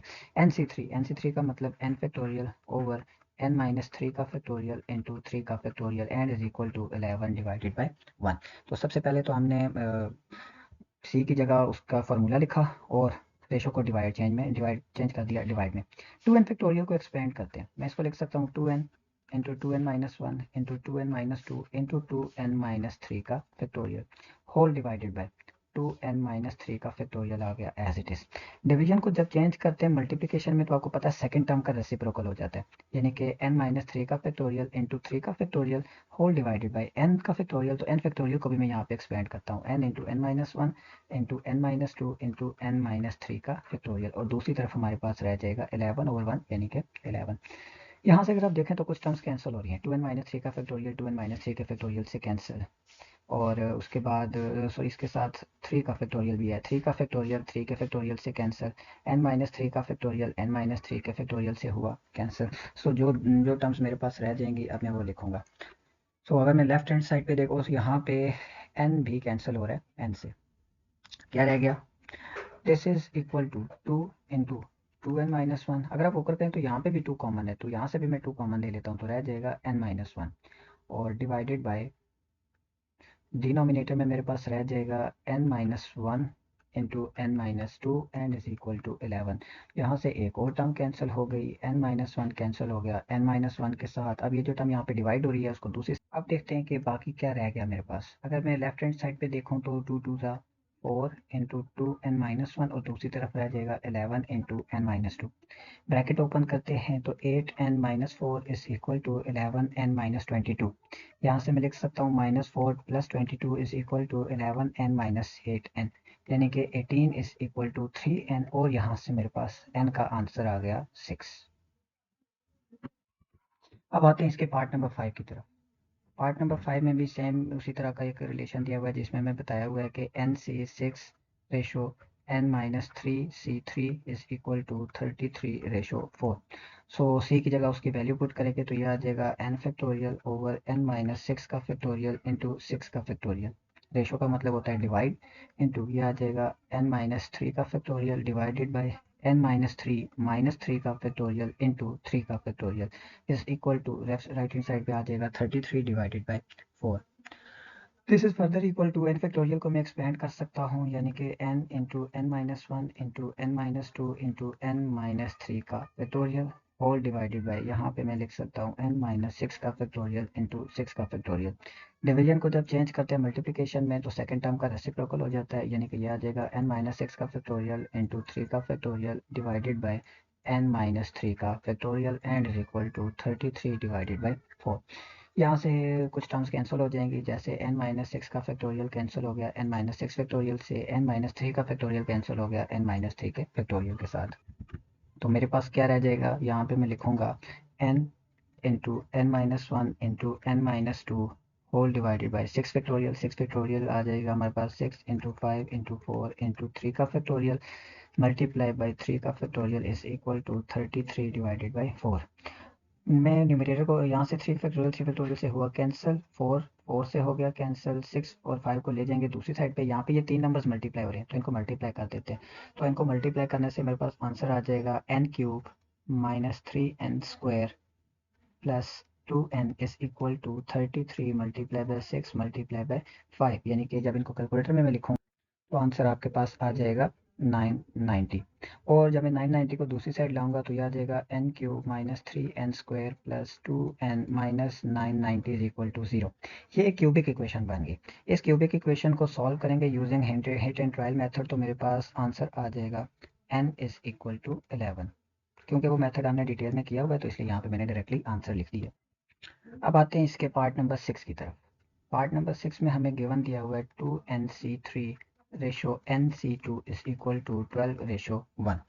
अब इसको सिंप्लीफाई करने के लिए हम क्या करते हैं, पहले सी की जगह सी का फॉर्मूला यूज़ करते हैं, यानी कि यह आ जाएगा 2n factorial divided by 2n minus 3 factorial into 3 factorial. Ratio का मतलब होता है डिवाइड, n से 2 का मतलब है n factorial over n minus 2 का फैक्टोरियल इंटू 2 का factorial is equal to 12 divided by 1। अब डिवीजन को चेंज करेंगे मल्टीप्लिकेशन में और 2n फैक्टोरियल को एक्सपेंड भी करते हैं। 2n into 2n minus 1, 2n minus 2 into 2n minus 3 का फैक्टोरियल होल डिवाइडेड बाय, यहाँ पे आ जाएगा 2n माइनस 3 का फैक्टोरियल इंटू 3 फैक्टोरियल को लिख सकते हैं 3 इंटू 2 का फैक्टोरियल। जब डिवीजन को चेंज करते हैं मल्टीप्लिकेशन में तो सेकंड टर्म का रेसिप्रोकल हो जाता है, यानी कि n माइनस 2 का फैक्टोरियल चला जाएगा न्यूमरेटर में और n का फैक्टोरियल आ जाएगा डिनोमिनेटर में। n फैक्टोरियल को भी एक्सपेंड करते हैं, n into n minus 1 into n minus 2 का फैक्टोरियल दूसरी तरफ हमारे पास आ जाएगा 12। यहाँ तक करने के बाद मेरे पास कुछ टर्म्स कैंसिल हो जाएंगे, 2n माइनस 3 का फैक्टोरियल 2n माइनस 3 के फैक्टोरियल से, 2 का फैक्टोरियल 2 के फैक्टोरियल से, n माइनस 2 का फैक्टोरियल n माइनस 2 फैक्टोरियल से और n से, और यहाँ से 2 भी कैंसिल हो रहा है 12 के साथ। सो क्या क्या रह गया मेरे पास, मैं लिख लूँगा 2n माइनस 1, ये जो टर्म है 2n माइनस 2, यहाँ से 2 कॉमन आ सकता है तो मैं यहाँ पे लिख सकता हूँ n माइनस 1, और उसके बाद डिनोमिनेटर में मेरे पास रह जाएगा 3 into n minus 1 and is equal to 6। यहाँ से एक और टर्म कैंसिल हो रही है, n माइनस 1 भी कैंसिल हो गया n माइनस 1 के साथ, और अगर आप देखें तो ये जो 2 है 2 1 ज़ा 2 2 3 ज़ा 6, ये भी कैंसिल हो गया। जो हमारे पास लेफ्ट हैंड साइड पे डिनोमिनेटर में 3 है, इसको ले जाएंगे दूसरी साइड पे, तो यहाँ पे मेरे पास रह जाएगा 2n minus 1 is equal to 3 3 ज़ा 9, यानी कि 2n इज इक्वल टू 10, और n का आंसर मेरे पास आ जाएगा 5। क्वेश्चन नंबर 3 में हमें कहता है अब आपने r की वैल्यू फाइंड करनी है। यहाँ पे ये टर्म दी हुई है इस टर्म के इक्वल, हमें पता है हमने एक आइडेंटिटी से पहले प्रूव की थी, वो ये थी कि अगर NCR इक्वल हो, सॉरी NCP इक्वल हो NCQ के, तो इसका मतलब या तो P इक्वल होगा Q के या P plus Q is equal to N होगा। यहाँ पे भी हमें कुछ ऐसा ही रिलेशन दिया हुआ है, मैं लिखूंगा since 15C3R is equal to 15C r plus 3, तो इसका मतलब पहली कंडीशन या 3r इक्वल होगा r प्लस 3 के, या 3r प्लस 3 इक्वल टू 15 हो जाएगा। तो अब हमने इन दो टर्म्स को सॉल्व करना है, पहला 3r is equal to r plus 3 और दूसरा 3r plus 3 is equal to 15। पहली टर्म को लेकर चलते हैं, r को दूसरी साइड ले आएंगे, 3r minus r is equal to 3, यानी कि 2r इज इक्वल टू 3, यहाँ से r का आंसर आ गया 3/2, लेकिन ये तो पॉसिबल ही नहीं है तो इसको कर देंगे निगलेक्ट। सेकेंड टर्म ये आ जाएगा 4r is equal to 15 minus 3 is equal to 12, और यहाँ से मेरे पास r का आंसर आ जाएगा 12/4 यानी कि 3, और यहाँ से मैंने r की वैल्यू फाइंड कर ली। इसी का पार्ट नंबर सेकंड करते हैं। पार्ट नंबर सेकंड में इसने हमें दिया हुआ है 8cr minus 7c3 is equal to 7c2। हम क्या करते हैं, 8cr को तो लिखते हैं एज इट इज, इस टर्म को दूसरी साइड ले जाते हैं, तो यह आ जाएगा 7c2 प्लस 7c3। 7c2 पे फार्मूला यूज करेंगे 7 फैक्टोरियल ओवर 7 माइनस 2 का फैक्टोरियल इंटू 2 का फैक्टोरियल, प्लस 7c3 में भी यूज करेंगे 7 फैक्टोरियल ओवर 7 माइनस 3 का फैक्टोरियल इंटू 3 का फैक्टोरियल। मजीद सिंप्लीफाई करेंगे तो ये मेरे पास आंसर आ जाएगा 7 factorial over 5 factorial into 2 factorial plus 7 factorial over 4 factorial into 3 factorial. Factorial को एक्सपेंड करते हैं, 7 फैक्टोरियल ओवर 5 फैक्टोरियल को लिख सकते हैं 5 मल्टीप्लाई बाय 4 का factorial into 2 factorial as it is, plus 7 factorial divided by 4 factorial into 3 factorial को लिख सकते हैं 3 इंटू 2 का फैक्टोरियल। यहाँ से जो जो टर्म्स हैं वो मैं ले लेता हूँ कॉमन, यानी कि 7 फैक्टोरियल कॉमन है, 4 फैक्टोरियल कॉमन है और 2 फैक्टोरियल कॉमन है, रह जाएगा 1/5 प्लस 1/3। अब यहाँ पे लेते हैं एलसीएम, तो यह आ जाएगा 7 factorial over 4 factorial into 2 factorial, यह आ जाएगा मेरे पास 3 plus 5 whole divided by 5 into 3। So 5 plus 3 8, यह आ जाएगा 8 into 7 factorial over 5 into 4 factorial and 3 into 2 का फैक्टोरियल, यानी कि इसको मैं लिख सकता हूँ 8 फैक्टोरियल ओवर 5 फैक्टोरियल इंटू 3 का फैक्टोरियल। और लेफ्ट हैंड साइड पे हमारे पास क्या है, लेफ्ट हैंड साइड पे है हमारे पास 8cr, sorry left hand side पे हमारे पास क्या है 8cr। राइट हैंड साइड पे अगर आप देखें तो ये भी है 8c5, 8 का फैक्टोरियल ओवर 8 माइनस 5 का फैक्टोरियल इंटू 5 का फैक्टोरियल। सो यहाँ पे अब अगेन वही आइडेंटिटी यूज करेंगे, 8 8 के इक्वल है, तो इसका मतलब या तो r इज इक्वल टू 5 होगा या फिर r plus 5 is equal to 8 होगा। यानी कि हमने ये पढ़ा था ना कि अगर NCP इक्वल होता है NCQ के, तो इसका मतलब या PQ के इक्वल होगा या फिर और का सिंबल होता है, या फिर P प्लस क्यू जो है वो इक्वल टू n होगा। तो यहाँ पे मैंने दोनों लिख दिया, यहाँ से मेरे पास R का आंसर आ जाएगा 3। सो R की दो वैल्यूज यहाँ पे पॉसिबल हैं, या 3 हो सकता है या 5 हो सकता है। अब चलते हैं इसके पार्ट नंबर 3 की तरफ। यहाँ पे कंडीशन दी हुई है 16CR is equal to 16CR plus 4। Again अब यहाँ पे दो कंडीशंस, पहली R is equal to R plus 4, लेकिन ये तो पॉसिबल ही नहीं है, सो इसको तो कर देंगे इग्नोर। या फिर R plus 4 is equal to 16, यानी कि 2R is equal to 16 minus 4 यानी कि 12, और यहाँ से मेरे पास R का आंसर आ जाएगा 6। इसका लास्ट पार्ट देख लेते हैं, जिसमें अब उसने थोड़ा सा डिफरेंट क्वेश्चन दिया हुआ है। कहता है 15CR ratio 15CR minus 1 is equal to 11 ratio 5। तो सबसे पहले 15CR का फॉर्मूला यूज़ करेंगे, 15 फैक्टोरियल ओवर 15 माइनस R का फैक्टोरियल इंटू R का फैक्टोरियल। रेशो का मतलब होता है डिवाइड, यहाँ पे आ जाएगा 15 factorial over 15 minus R minus 1 का फैक्टोरियल इंटू R माइनस 1 का factorial and is equal to 11 over 5। 15 factorial को मैं लिखूंगा as it is whole divided by, यहाँ पे आ जाएगा 15 माइनस आर का फैक्टोरियल इंटू आर फैक्टोरियल को मैं लिख सकता हूँ आर इंटू आर माइनस 1 का फैक्टोरियल। डिवीजन को चेंज करते हैं मल्टीप्लिकेशन में, तो सेकंड टर्म का रेसिप्रोकल लेना पड़ता है, यानी कि ये टर्म ऊपर चली जाएगी 15 माइनस आर प्लस 1 का फैक्टोरियल इंटू आर माइनस 1 का फैक्टोरियल होल डिवाइडेड बाई 15 का factorial and is equal to 11 over 5 आ गया मेरे पास एज इट इज। यहाँ पे देखें तो 15 का फैक्टोरियल 15 फैक्टोरियल से कैंसिल, r माइनस 1 का फैक्टोरियल r माइनस 1 के फैक्टोरियल से हुआ कैंसिल, तो मेरे पास क्या रह गया, न्यूमरेटर में रह गया 16 माइनस r का factorial whole divided by denominator में रह गया r इंटू 15 माइनस r का factorial and is equal to 11 over 5। मजीद सिंप्लीफाई करेंगे, मैं 16 माइनस r के फैक्टोरियल को एक्सपेंड करता हूँ, तो जब इसको एक्सपेंड करेंगे तो ये आ जाएगा 16 minus are into 15 minus are का factorial divided by r is equal to 11 over 5। तो यहाँ पे 15 माइनस आर का फैक्टोरियल भी है।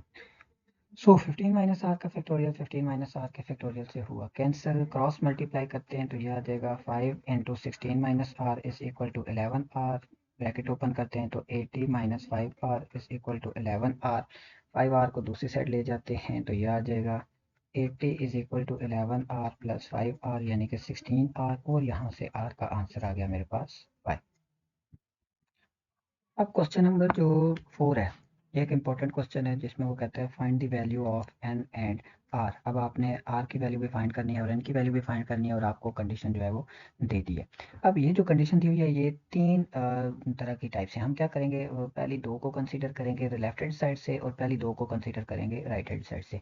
देन उसके बाद पहली नेक्स्ट टू को कंसीडर करेंगे फ्रॉम राइट हैंड साइड और नेक्स्ट टू को कंसीडर करेंगे फ्रॉम लेफ्ट हैंड साइड, और फिर देखेंगे कि हमारे पास किस तरह इसका आंसर आता है। तो सबसे पहले सोल्यूशन में मैं कहता हूँ कंसीडर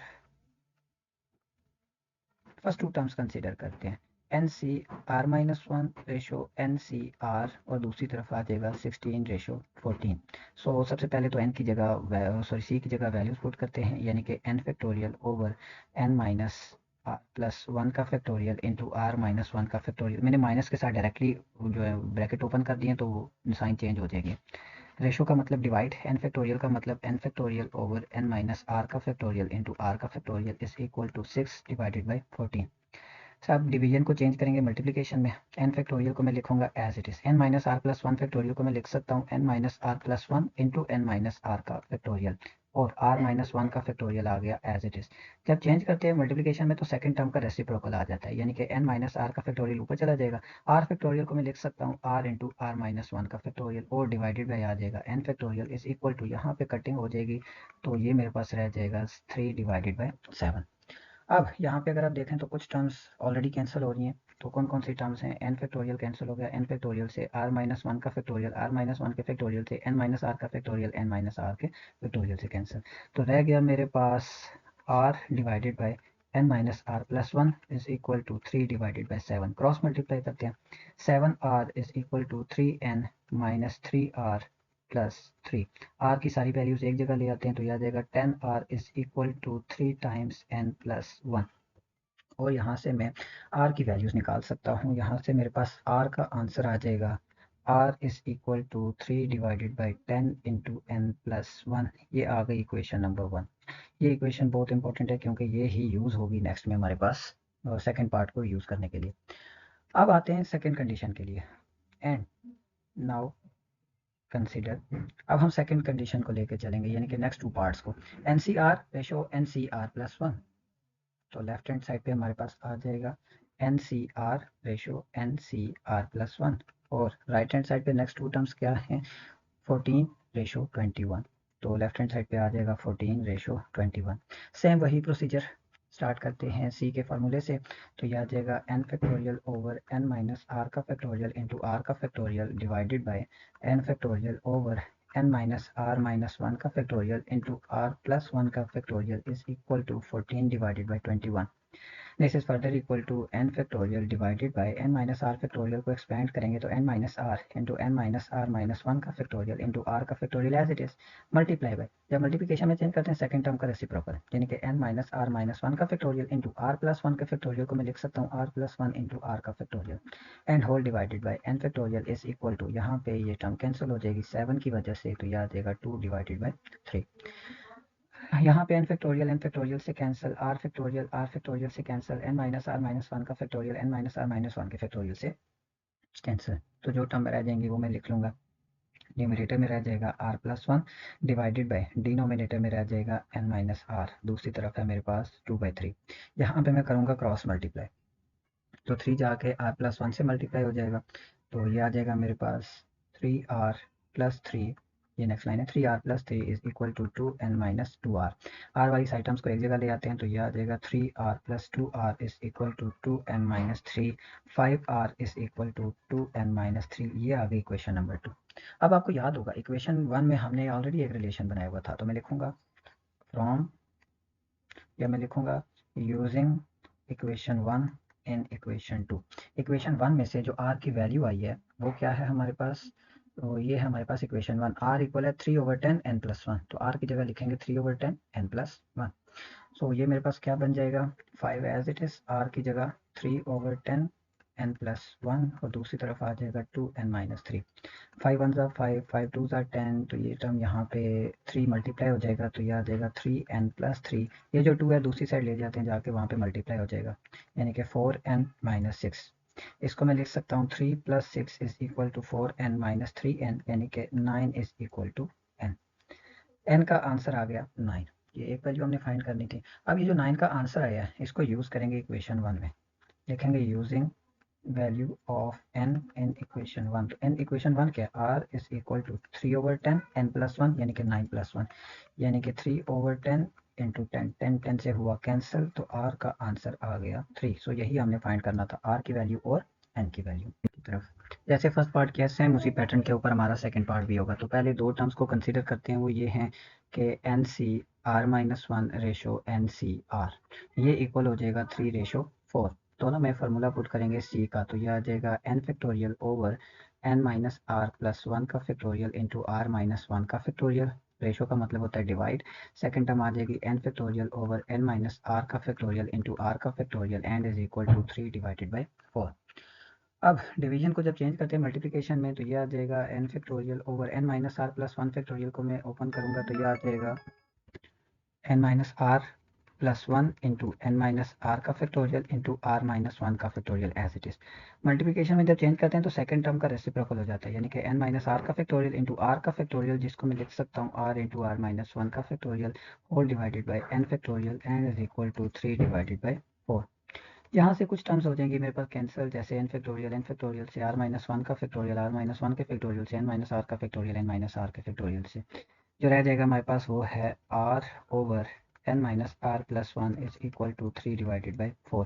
क्रॉस मल्टीप्लाई करेंगे तो ये आ जाएगा मेरे पास 4r is equal to 3n minus 3r plus 3। अब r वाली सारी टर्म्स एक जगह लिख लेते हैं, तो ये आ जाएगा this is equal to 4r plus 3r is equal to 3 common अगर मैं लूँ तो बाकी रह जाएगा n plus 1। This is equal to 7r is equal to 3 into n plus 1, और यहाँ से मेरे पास r का आंसर आ जाएगा जिसे मैं नाम दे दूंगा इक्वेशन 1 का, r is equal to 3/7 into n plus 1। ये इक्वेशन 1 यूज़ होगी सेकंड पार्ट के लिए, वहाँ पे मेरे n का आंसर आ जाएगा। अब सेकंड पार्ट को लेके चलते हैं। सेकंड पार्ट क्या है इसका, सेकंड पार्ट है हमारे पास NCR ratio NCR plus 1 and equal to 4/5। So second part के लिए लिखते हैं and now NCR ratio NCR plus 1 is equal to 4:5। C का फार्मूला भी पुट करते हैं और रेशो को चेंज करते हैं डिवीजन में, रेशो की जगह डिवीजन लिखते हैं, तो यह आ जाएगा n factorial over n minus are का फैक्टोरियल इंटू आर का factorial divided by n factorial over n minus are minus 1 का फैक्टोरियल इंटू आर प्लस 1 का factorial is equal to 4 divided by 5। Next term में division को change करेंगे multiplication में, numerator में n factorial as it is n minus are के factorial को open करेंगे, n minus are into n minus are minus 1 का फैक्टोरियल इंटू आर का फैक्टोरियल एज इट इज। जब मल्टीप्लिकेशन में चेंज करते हैं सेकंड टर्म का रेसिप्रोकल आ जाता है, n माइनस आर माइनस 1 का फैक्टोरियल आर प्लस 1 फैक्टोरियल को एक्सपेंड करते हैं, यानी कि r into are plus 1 into are का factorial whole divided by n factorial and is equal to 4/5 as it is. n factorial से cancel, n minus are minus 1 का factorial n minus are minus 1 के factorial से cancel, R factorial से cancel, तो मेरे पास जो terms रह जाएंगी वो हैं r plus 1 divided by n minus are is equal to 4/5। Cross multiply करते हैं, 5r plus 5 is equal to 4n minus 4r, R वाली साइड टर्म्स एक जगह आ जाएंगी, 5r plus 4r is equal to 4n minus 5, यानी कि यहाँ पे मैं लिख सकता हूँ 9r is equal to 4n minus 5. This is equal to equation number 2। अब इक्वेशन 1 का जो r का आंसर आया था उसको पुट करते हैं इक्वेशन 2 में, तो वो क्या था, वो हमारे पास लिखा हुआ है 3/7 इंटू n प्लस 1। तो r की जगह मैं पुट करूंगा 3/7, 9 as it is, 3/7 into n plus 1 and is equal to 4n minus 5। 7 को दूसरी साइड लेकर जाते हैं, जाके मल्टीप्लाई हो जाएगा, यहाँ पे आ जाएगा 27 into n plus 1 is equal to 28n minus 35। Bracket open करते हैं, 27n plus 25 is equal to 28n minus 35। n वाली सारी वैल्यूज एक तरफ, बाकी सब दूसरी तरफ, तो यह आ जाएगा 25 plus 35 is equal to 28n minus 27n, और यूँ मेरे पास आंसर आ जाएगा 60 is equal to n। n का आंसर आ गया 60, इसको पुट करेंगे इक्वेशन नंबर 1 में, तो मैं लिखूंगा यूजिंग, और ये यहाँ से एक मिस्टेक हमसे हो गई है, वो ये कि ये 25 नहीं है बल्कि 27, जब 1 से मल्टीप्लाई होगा तो वो 27 आ जाएगा। अब n वाली सारी वैल्यूज एक तरफ ले आते हैं, so 27 plus 35 is equal to 28n minus 27n, यानी कि 62 is equal to n। So n का आंसर आ गया 62, इसको यूज करेंगे इक्वेशन 1 में, यूजिंग इन इक्वेशन 1, तो इक्वेशन 1 के according r is equal to 3/7 into n plus 1, यानी कि 62 plus 1, this is equal to 3/7 multiply by 63, 7 1 0 7 7 9 0 63, और यूँ r का आंसर आ जाएगा 3 इंटू 9 यानी कि 27, और यही टर्म हमने क्या करनी थी, फाइंड करनी थी। अब आते हैं पार्ट नंबर 3 की तरफ।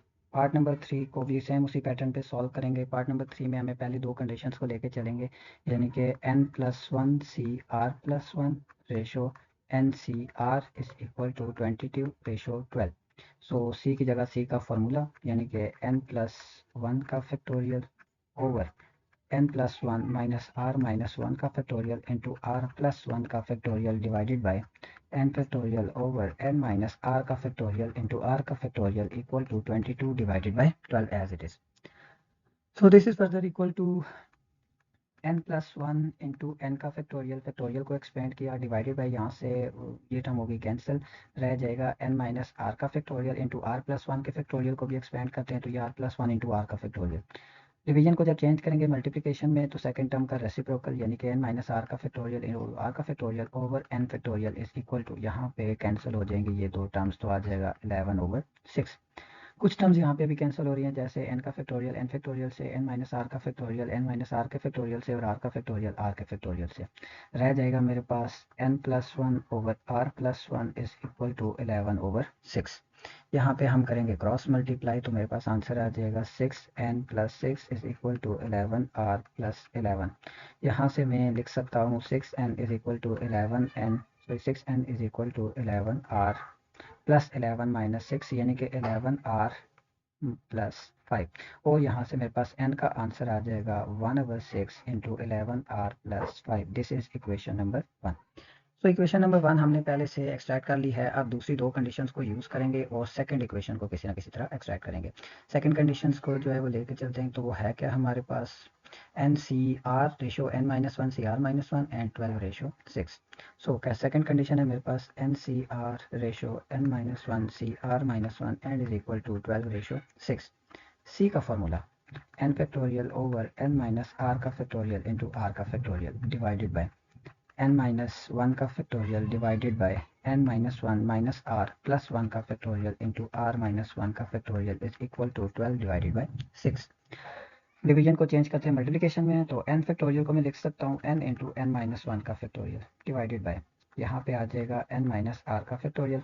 आर फैक्टोरियल को भी एक्सपेंड करते हैं r into are minus one का फैक्टोरियल। डिवीजन को चेंज करेंगे मल्टीप्लिकेशन में, यहाँ पे माइनस प्लस से कैंसिल हो गया और ये टर्म जब ऊपर जाएगी तो n माइनस आर का factorial into are minus one का factorial divided by n minus one का factorial and is equal to 6 1 6 6 2 12। तो आंसर आ गया 2। कुछ terms cancel, n minus one के फैक्टोरियल से n माइनस आर के फैक्टोरियल से r माइनस वन का फैक्टोरियल r माइनस वन के फैक्टोरियल से कैंसिल। जो रह गया वो मतलब लिख लेता हूँ, तो मेरे पास रह जाएगा n over r is equal to 2। यहाँ से मैं लिख सकता हूँ n is equal to 2r। ये आ गई इक्वेशन नंबर 2। अब इक्वेशन 1 को मैं यूज़ करूँगा इक्वेशन 2 में, तो मैं लिखूँगा यूजिंग इक्वेशन 1 इन इक्वेशन 2। तो इक्वेशन 1 में n की जगह क्या आंसर आया था 1/6 11r plus 5 is equal to 2r। 6 को जब मैं लेकर जाऊंगा दूसरी साइड पे तो मेरे पास क्या रह जाएगा 6 जाके मल्टीप्लाई हो जाएगा, यहाँ पे रह जाएगा 11r plus 5 is equal to 12r और 11r को भी उधर ले जाते हैं 5 is equal to 12r minus 11r is equal to r और r का आंसर आ गया मेरे पास 5। अब ये जो r का आंसर आया इसको इक्वेशन नंबर 2 में यूज़ करते हैं, तो मैं लिखूंगा using in equation 2 n is equal to 2r यानी कि मेरे पास आंसर आ जाएगा 10। अब पार्ट नंबर 4 की तरफ चलते हैं। पार्ट नंबर 4 में भी पहली दो कंडीशंस को यूज़ करेंगे यानी कि N C r ratio N C R plus one is equal to 1 ratio 2।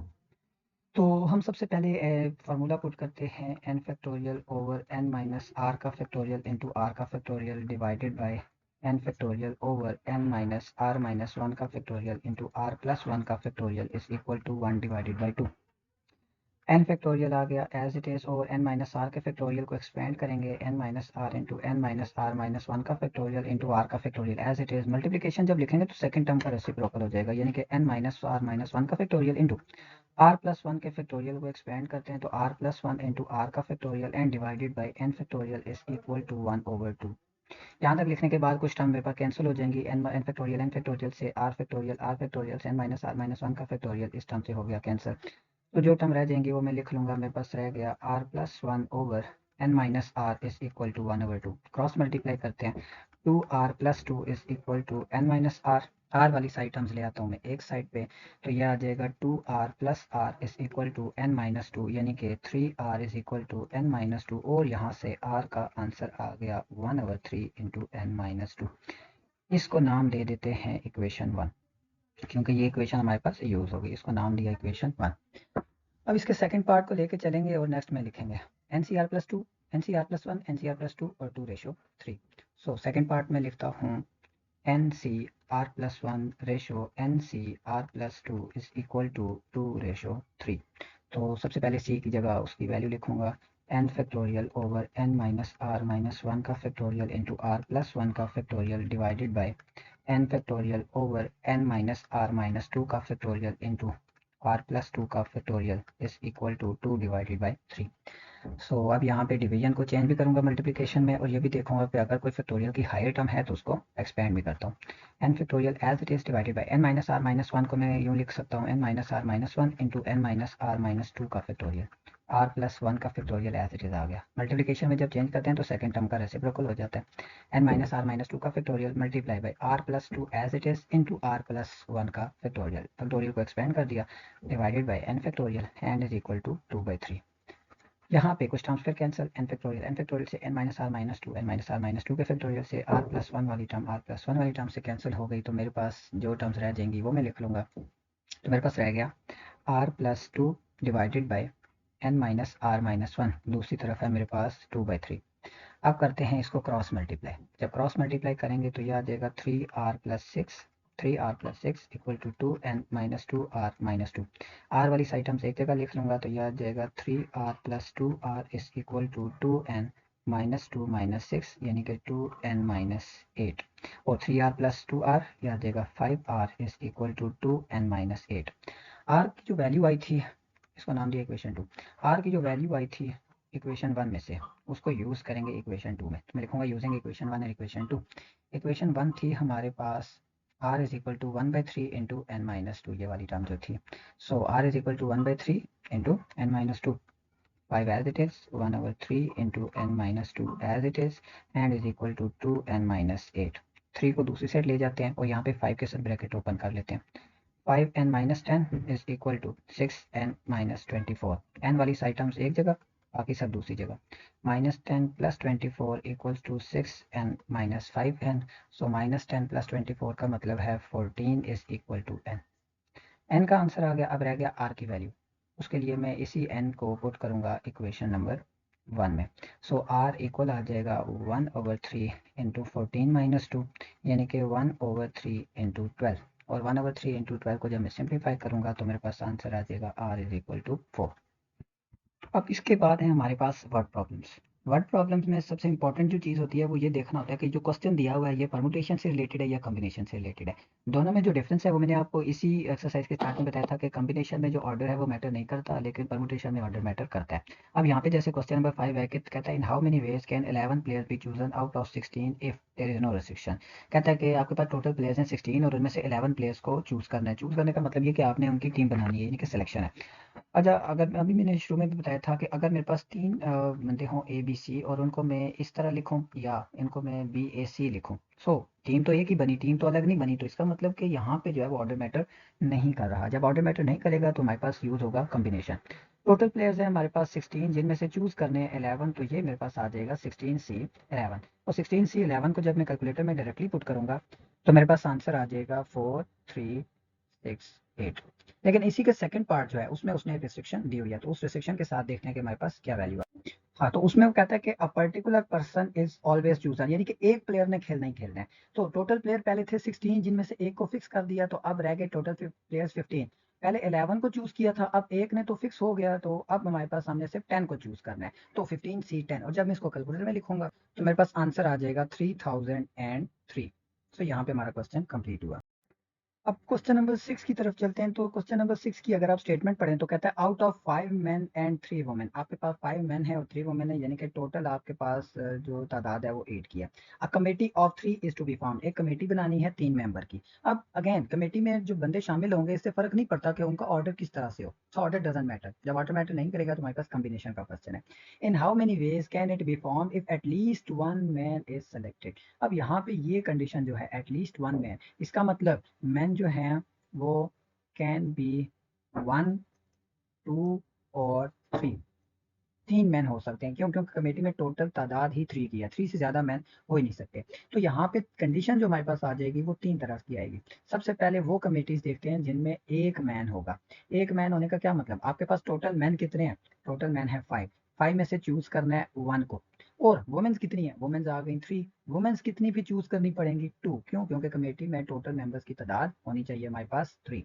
सो जब मैं इसको लिखूंगा 5C1 multiply by 3C2 calculator में, तो मेरे पास आंसर आ जाएगा 15। सो मेरे पास वो कमेटीज जिनमें एक आदमी होगा वो 15 होंगी। अब मैन की तादाद को बढ़ा देते हैं, अब हम कहते हैं 2 मैन। अब टोटल मैन है 5, 5 में से चूज करना है 2 को। वुमेन्स हैं 3, 3 में से चूज करना पड़ेगा अब 1 को, क्योंकि 2 मैन है तो एक वुमेन होनी चाहिए। और जब हम इनको कैलकुलेटर में लिखेंगे मल्टीप्लाई करके तो मेरे पास आंसर आ जाएगा 30। सो 30 कमेटीज ऐसी होंगी जिनमें 2 मैन होंगे। और लास्ट पे हम देखेंगे कि 3 मैन के साथ कितनी कमेटीज पॉसिबल हैं। सो 3 मैन है तो इसका मतलब 5C 3 मैन को चूज किया, और अगर 5 में से 3 मैन को चूज कर लिया तो वुमेन कितनी रह जाएंगी? फिर कोई भी नहीं, यानी कि 0। सो 5C3 मल्टीप्लाई बाई 3C0, जब इसको कैलकुलेटर में लिखेंगे तो मेरे पास आंसर आ जाएगा 10। सो 1 मैन के साथ 15 कमेटीज, 2 मैन के साथ 30 कमेटीज, 3 मैन के साथ 10 कमेटीज। सो टोटल कमेटीज जो आ जाएंगी वो कितनी हो जाएंगी? फिर टोटल कमेटीज हमारे पास हो जाएंगी 15 + 30 + 10 यानी कि 55। 55 कमेटीज ऐसी होंगी जिनमें कम से कम एक मैन जो है वो शामिल होगा। अब चलते हैं क्वेश्चन नंबर 7 की तरफ। क्वेश्चन नंबर 7 भी कमेटीज का क्वेश्चन है, जिसमें वो कहता है committee of 5 member is to be form out of 6 men and 4 women। 6 men हैं, 4 women हैं। In how many ways can it be done if it has exactly 2 women। Exactly 2 women, इसका मतलब टोटल वुमेन है 4, 4 में से आपने choose करनी है 2 मल्टीप्लाई बाय, अब मैन कितने हैं 6, तो 6 में से कितने चूज करने पड़ेंगे। फिर टोटल कमेटीज है 5 मेंबर की, 2 वुमेन है, तो 3 मैन के लिए जगह खाली रह जाएगी। और जब मैं इसको कैलकुलेटर में लिखूंगा तो मेरे पास आंसर आ जाएगा 120। सो 120 कमेटीज ऐसी होंगी जिनमें हमारे पास एग्जैक्टली 2 वुमेन्स होंगी। इसी का जो सेकंड पार्ट है वो कहता है एटलीस्ट 2 वुमेन। एटलीस्ट 2 वुमेन का मतलब आपके पास वुमेन्स 2 भी हो सकती हैं, वुमेन्स 3 भी हो सकती हैं, वुमेन्स 4 भी हो सकती हैं, और वुमेन 5 भी हो सकती है, यानी कि कम से कम मेरे पास 2 वुमेन्स होनी चाहिए। तो अब इस केस में सबसे पहले मैं देखूंगा कि 2 वुमेन के लिए क्या होंगी पॉसिबिलिटीज। तो 4c2 मल्टीप्लाई बाय 6c3, ये आ जाएगा हमारे पास 2 वुमेन के लिए। जब 2 वुमेन के बाद आ जाएंगे या 3 वुमेन, तो 3 वुमेन का मतलब 4 में से 3 वुमेन को चूज करना है, और 6 में से फिर 2 मेन को चूज करना पड़ेगा। और लास्ट, और सॉरी 4 वुमेन के लिए भी अब मेरे पास आ जाएगा 4c4, 4 वुमेन हो सकती हैं, और अगर वुमेन 4 हैं तो 6c1, यानी कि मेन के लिए जो एक ही जगह खाली रह जाती है। और 5 का जो केस है ये वैलिड ही नहीं रहेगा, क्यों, क्योंकि टोटल वुमेन ही 4 है, तो 5 वुमेन का तो सवाल ही नहीं पैदा होता। और जब इन सबको मैं इकट्ठा कैलकुलेटर में लिखूंगा तो मेरे पास आंसर आ जाएगा 186। सो 186 कमेटीज ऐसी होंगी जिनमें कम से कम 2 खवातीन जो है वो शामिल होंगी। और इसी का लास्ट केस जिसमें वो कहता है एटमोस्ट 2 वुमेन। एटमोस्ट 2 वुमेन का मतलब ज्यादा से ज्यादा 2 खवातीन, तो इसका मतलब 2 वुमेन या फिर 1 वुमेन और 0 वुमेन, यानी कि या तो कोई खातून नहीं होगी, या एक खातून होगी, या 2 खातून होंगी। सो अगर 2 वुमेन है तो इसका मतलब 4c2 multiply by 6c3 plus, अगर वुमेन एक है तो 4c1 मल्टीप्लाई बाय 6c4, और अगर वुमेन आ गई है कोई भी नहीं, यानी कि 4c0, तो मल्टीप्लिकेशन में आ जाएगा 6c5। और जब मैं इन पूरी वैल्यूज को कैलकुलेटर में लिखूंगा तो मेरे पास आंसर आ जाएगा 186, यानी कि 186 कमेटीज ऐसी होंगी जिनमें ज्यादा से ज्यादा 2 खवातीन शामिल होंगी।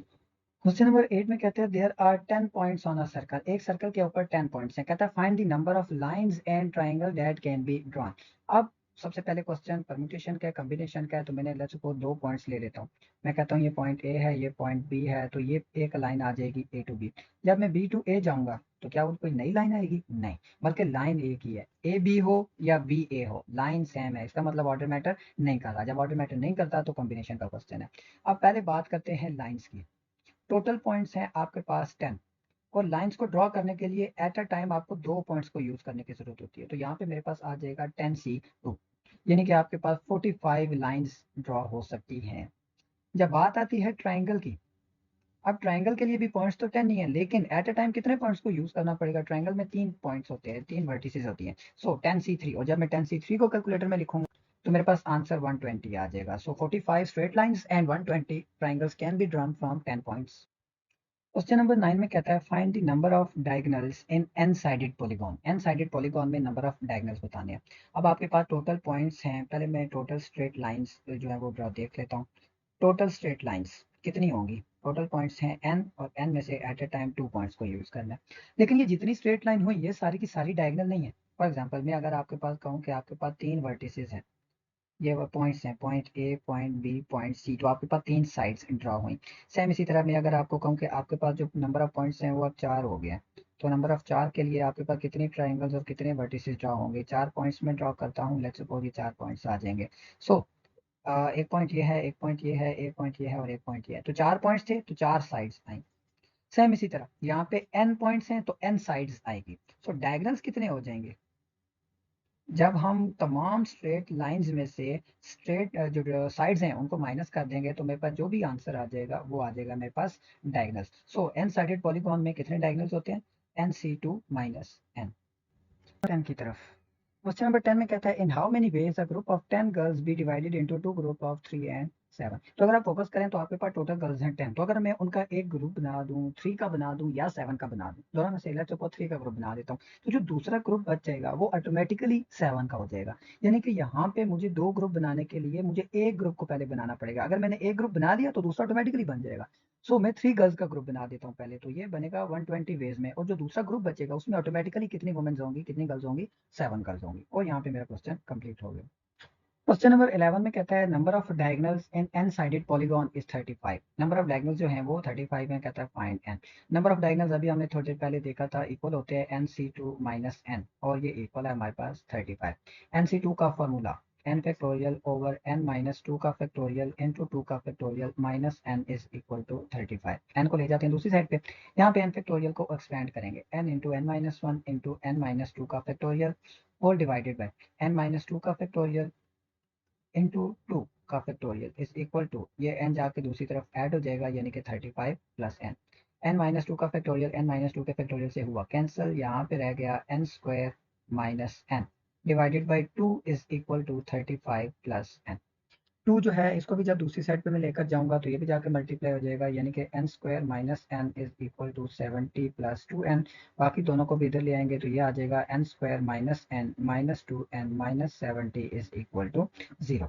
सो मजीद सिंप्लीफाई करेंगे तो ये मेरे पास एक क्वाड्रेटिक इक्वेशन आ जाएगी, this is equal to n square minus three n minus 70 is equal to 0। इसको सॉल्व करेंगे यूजिंग क्वाड्रेटिक फार्मूला तो मेरे पास एन के दो आंसर आ जाएंगे। पहला आंसर आ जाएगा मेरे पास n इज इक्वल टू -7 और दूसरा आंसर आ जाएगा मेरे पास 10। लेकिन n तो साइड्स हैं, साइड्स कभी भी नेगेटिव नहीं हो सकती, तो इसलिए -7 को इग्नोर कर देंगे और यूं n का आंसर मेरे पास आ जाएगा 10। क्वेश्चन नंबर 12 की तरफ चलते हैं। क्वेश्चन नंबर 12 में वो कहता है for the post of 6 officers, total post है हमारे पास 6, देयर आर 100 एप्लीकेंट्स, 100 एप्लीकेंट्स उनके लिए आए हुए हैं। Two post are reserve for serving candidates, दो पोस्ट जो हैं वो सर्विंग कैंडिडेट्स के लिए हैं, एंड रिमेनिंग फॉर अदर्स, और बाकी जो हैं वो दूसरों के लिए। There are 20 serving candidates among the applicants, in how many ways this selection be made. अब यहाँ पे गौर करें तो टोटल एप्लीकेंट्स हैं मेरे पास 100, और जिनमें से जो 20 हैं वो सर्विंग हैं और 80 जो हैं वो न्यू एप्लीकेंट्स हैं। आपके पास जो पोस्ट हैं वो सिर्फ और सिर्फ 6 हैं। अब सबसे पहले मैं देखता हूँ कि 20 ऐसे हैं जो सर्विंग हैं, तो 20 में से कितने चूज करने हैं। टू पोस्ट ऐसी हैं जो सर्विंग कैंडिडेट्स के लिए, बाकी पोस्ट रह गई 80, और उन 80 पोस्ट के लिए कितने ऑफिसर चूज करने हैं, 4। सो 20C2 मल्टीप्लाई बाई 80C4, और ये मैं जब कैलकुलेटर में लिखूंगा तो मेरे पास आ जाएगा 300 500 एंड 200। अब आते हैं क्वेश्चन नंबर 13 की तरफ। क्वेश्चन नंबर 13 में कहता है in an examination a candidate has to pass in each of 6 subjects, how many ways he can not qualify the examination. क्या कहता है उसको 6 सब्जेक्ट्स के जो है वो पेपर दे रहा है, और अब ये बताएं कि उसके क्वालिफाई ना करने की जो कंडीशन कितने वेज हैं। तो वो क्वालिफाई कब नहीं करेगा, जब वो किसी एक में फेल हो जाएगा। अब मैं कहता हूँ लेट्स सपोज वो एक ही सब्जेक्ट के पेपर देता है। जब वो एक ही सब्जेक्ट के पेपर देगा तो उसके पास दो चॉइसेस होंगी, या वो पास होगा या वो फेल होगा। यानी कि एक वे है क्वालिफाई कर जाने का और एक वे है क्वालिफाई ना करने का। आप देखते हैं कि अगर उसके पास एक सब्जेक्ट के बजाय दो सब्जेक्ट हुए, सो पहले सब्जेक्ट में भी पास फेल हो सकता है, दूसरे सब्जेक्ट में भी पास फेल हो सकता है, तो उसके बाद अब कितनी चॉइसेस आ जाएंगी। अब देखते हैं, पहला वो दोनों में पास हो जाए, पहले में पास हो जाए दूसरे में फेल हो जाए, पहले में फेल हो जाए दूसरे में पास हो जाए, या फिर दोनों में फेल हो जाए। तो उसके पास अब आ गई टोटल 4 कंडीशंस, दोनों में पास, पहले में पास दूसरे में फेल, पहले में फेल दूसरे में पास, और दोनों में फेल। अब यहाँ पे भी हमारे पास 6 सब्जेक्ट्स हैं। अब और कहें, अगर एक सब्जेक्ट होगा तो टोटल आउटकम्स हैं 2 की पावर 1, यानी कि 2, या पास या फेल। अगर दो सब्जेक्ट्स वो देता है तो टोटल आउटकम्स हैं 4, यानी कि 2 का स्क्वायर, जिनमें से 3 में वो या फेल होगा यानी कि क्वालिफाई नहीं कर सकेगा, और एक कंडीशन ऐसी है जिसमें वो क्वालिफाई कर जाएगा। सेम इसी पैटर्न पे अगर वो हो दे 6 सब्जेक्ट्स, तो उसके पास टोटल जो आउटकम्स है वो बन जाएंगे 2 रेज टू द पावर 6। इन 2 रेज टू द पावर 6 में एक वे ऐसा होगा जिसमें वो क्वालिफाई कर जाएगा, या वो सब में पास होगा। अगर वो किसी एक में भी फेल है तो वो क्वालिफाई नहीं कर सकता। सो यहाँ पे मैं लिखूंगा number of ways in which he can not qualify, जब वो क्वालिफाई नहीं कर सकता तो वो आ जाएंगे हमारे पास 23, ओ सॉरी 63।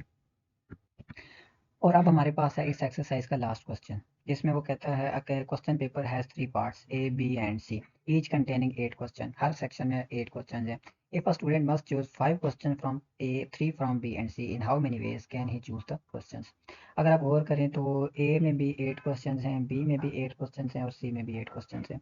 ए में उसने 8 में से 5 क्वेश्चन को चूज करना है, और बी और सी में उसने 8 में से 5 क्वेश्चन को चूज करना है। अब इन तीनों को जब हम मल्टीप्लाई करेंगे तो बाय फर्स्ट प्रिंसिपल में कहेंगे कि सेक्शन ए में वो कितने चूज कर सकता है, जब मैं इन तीनों को कैलकुलेटर में लिखूंगा तो मेरे पास आंसर आ जाएगा 1756 एंड 16 और यहाँ पे हमारा जो क्वेश्चन है वो कंप्लीट होगा।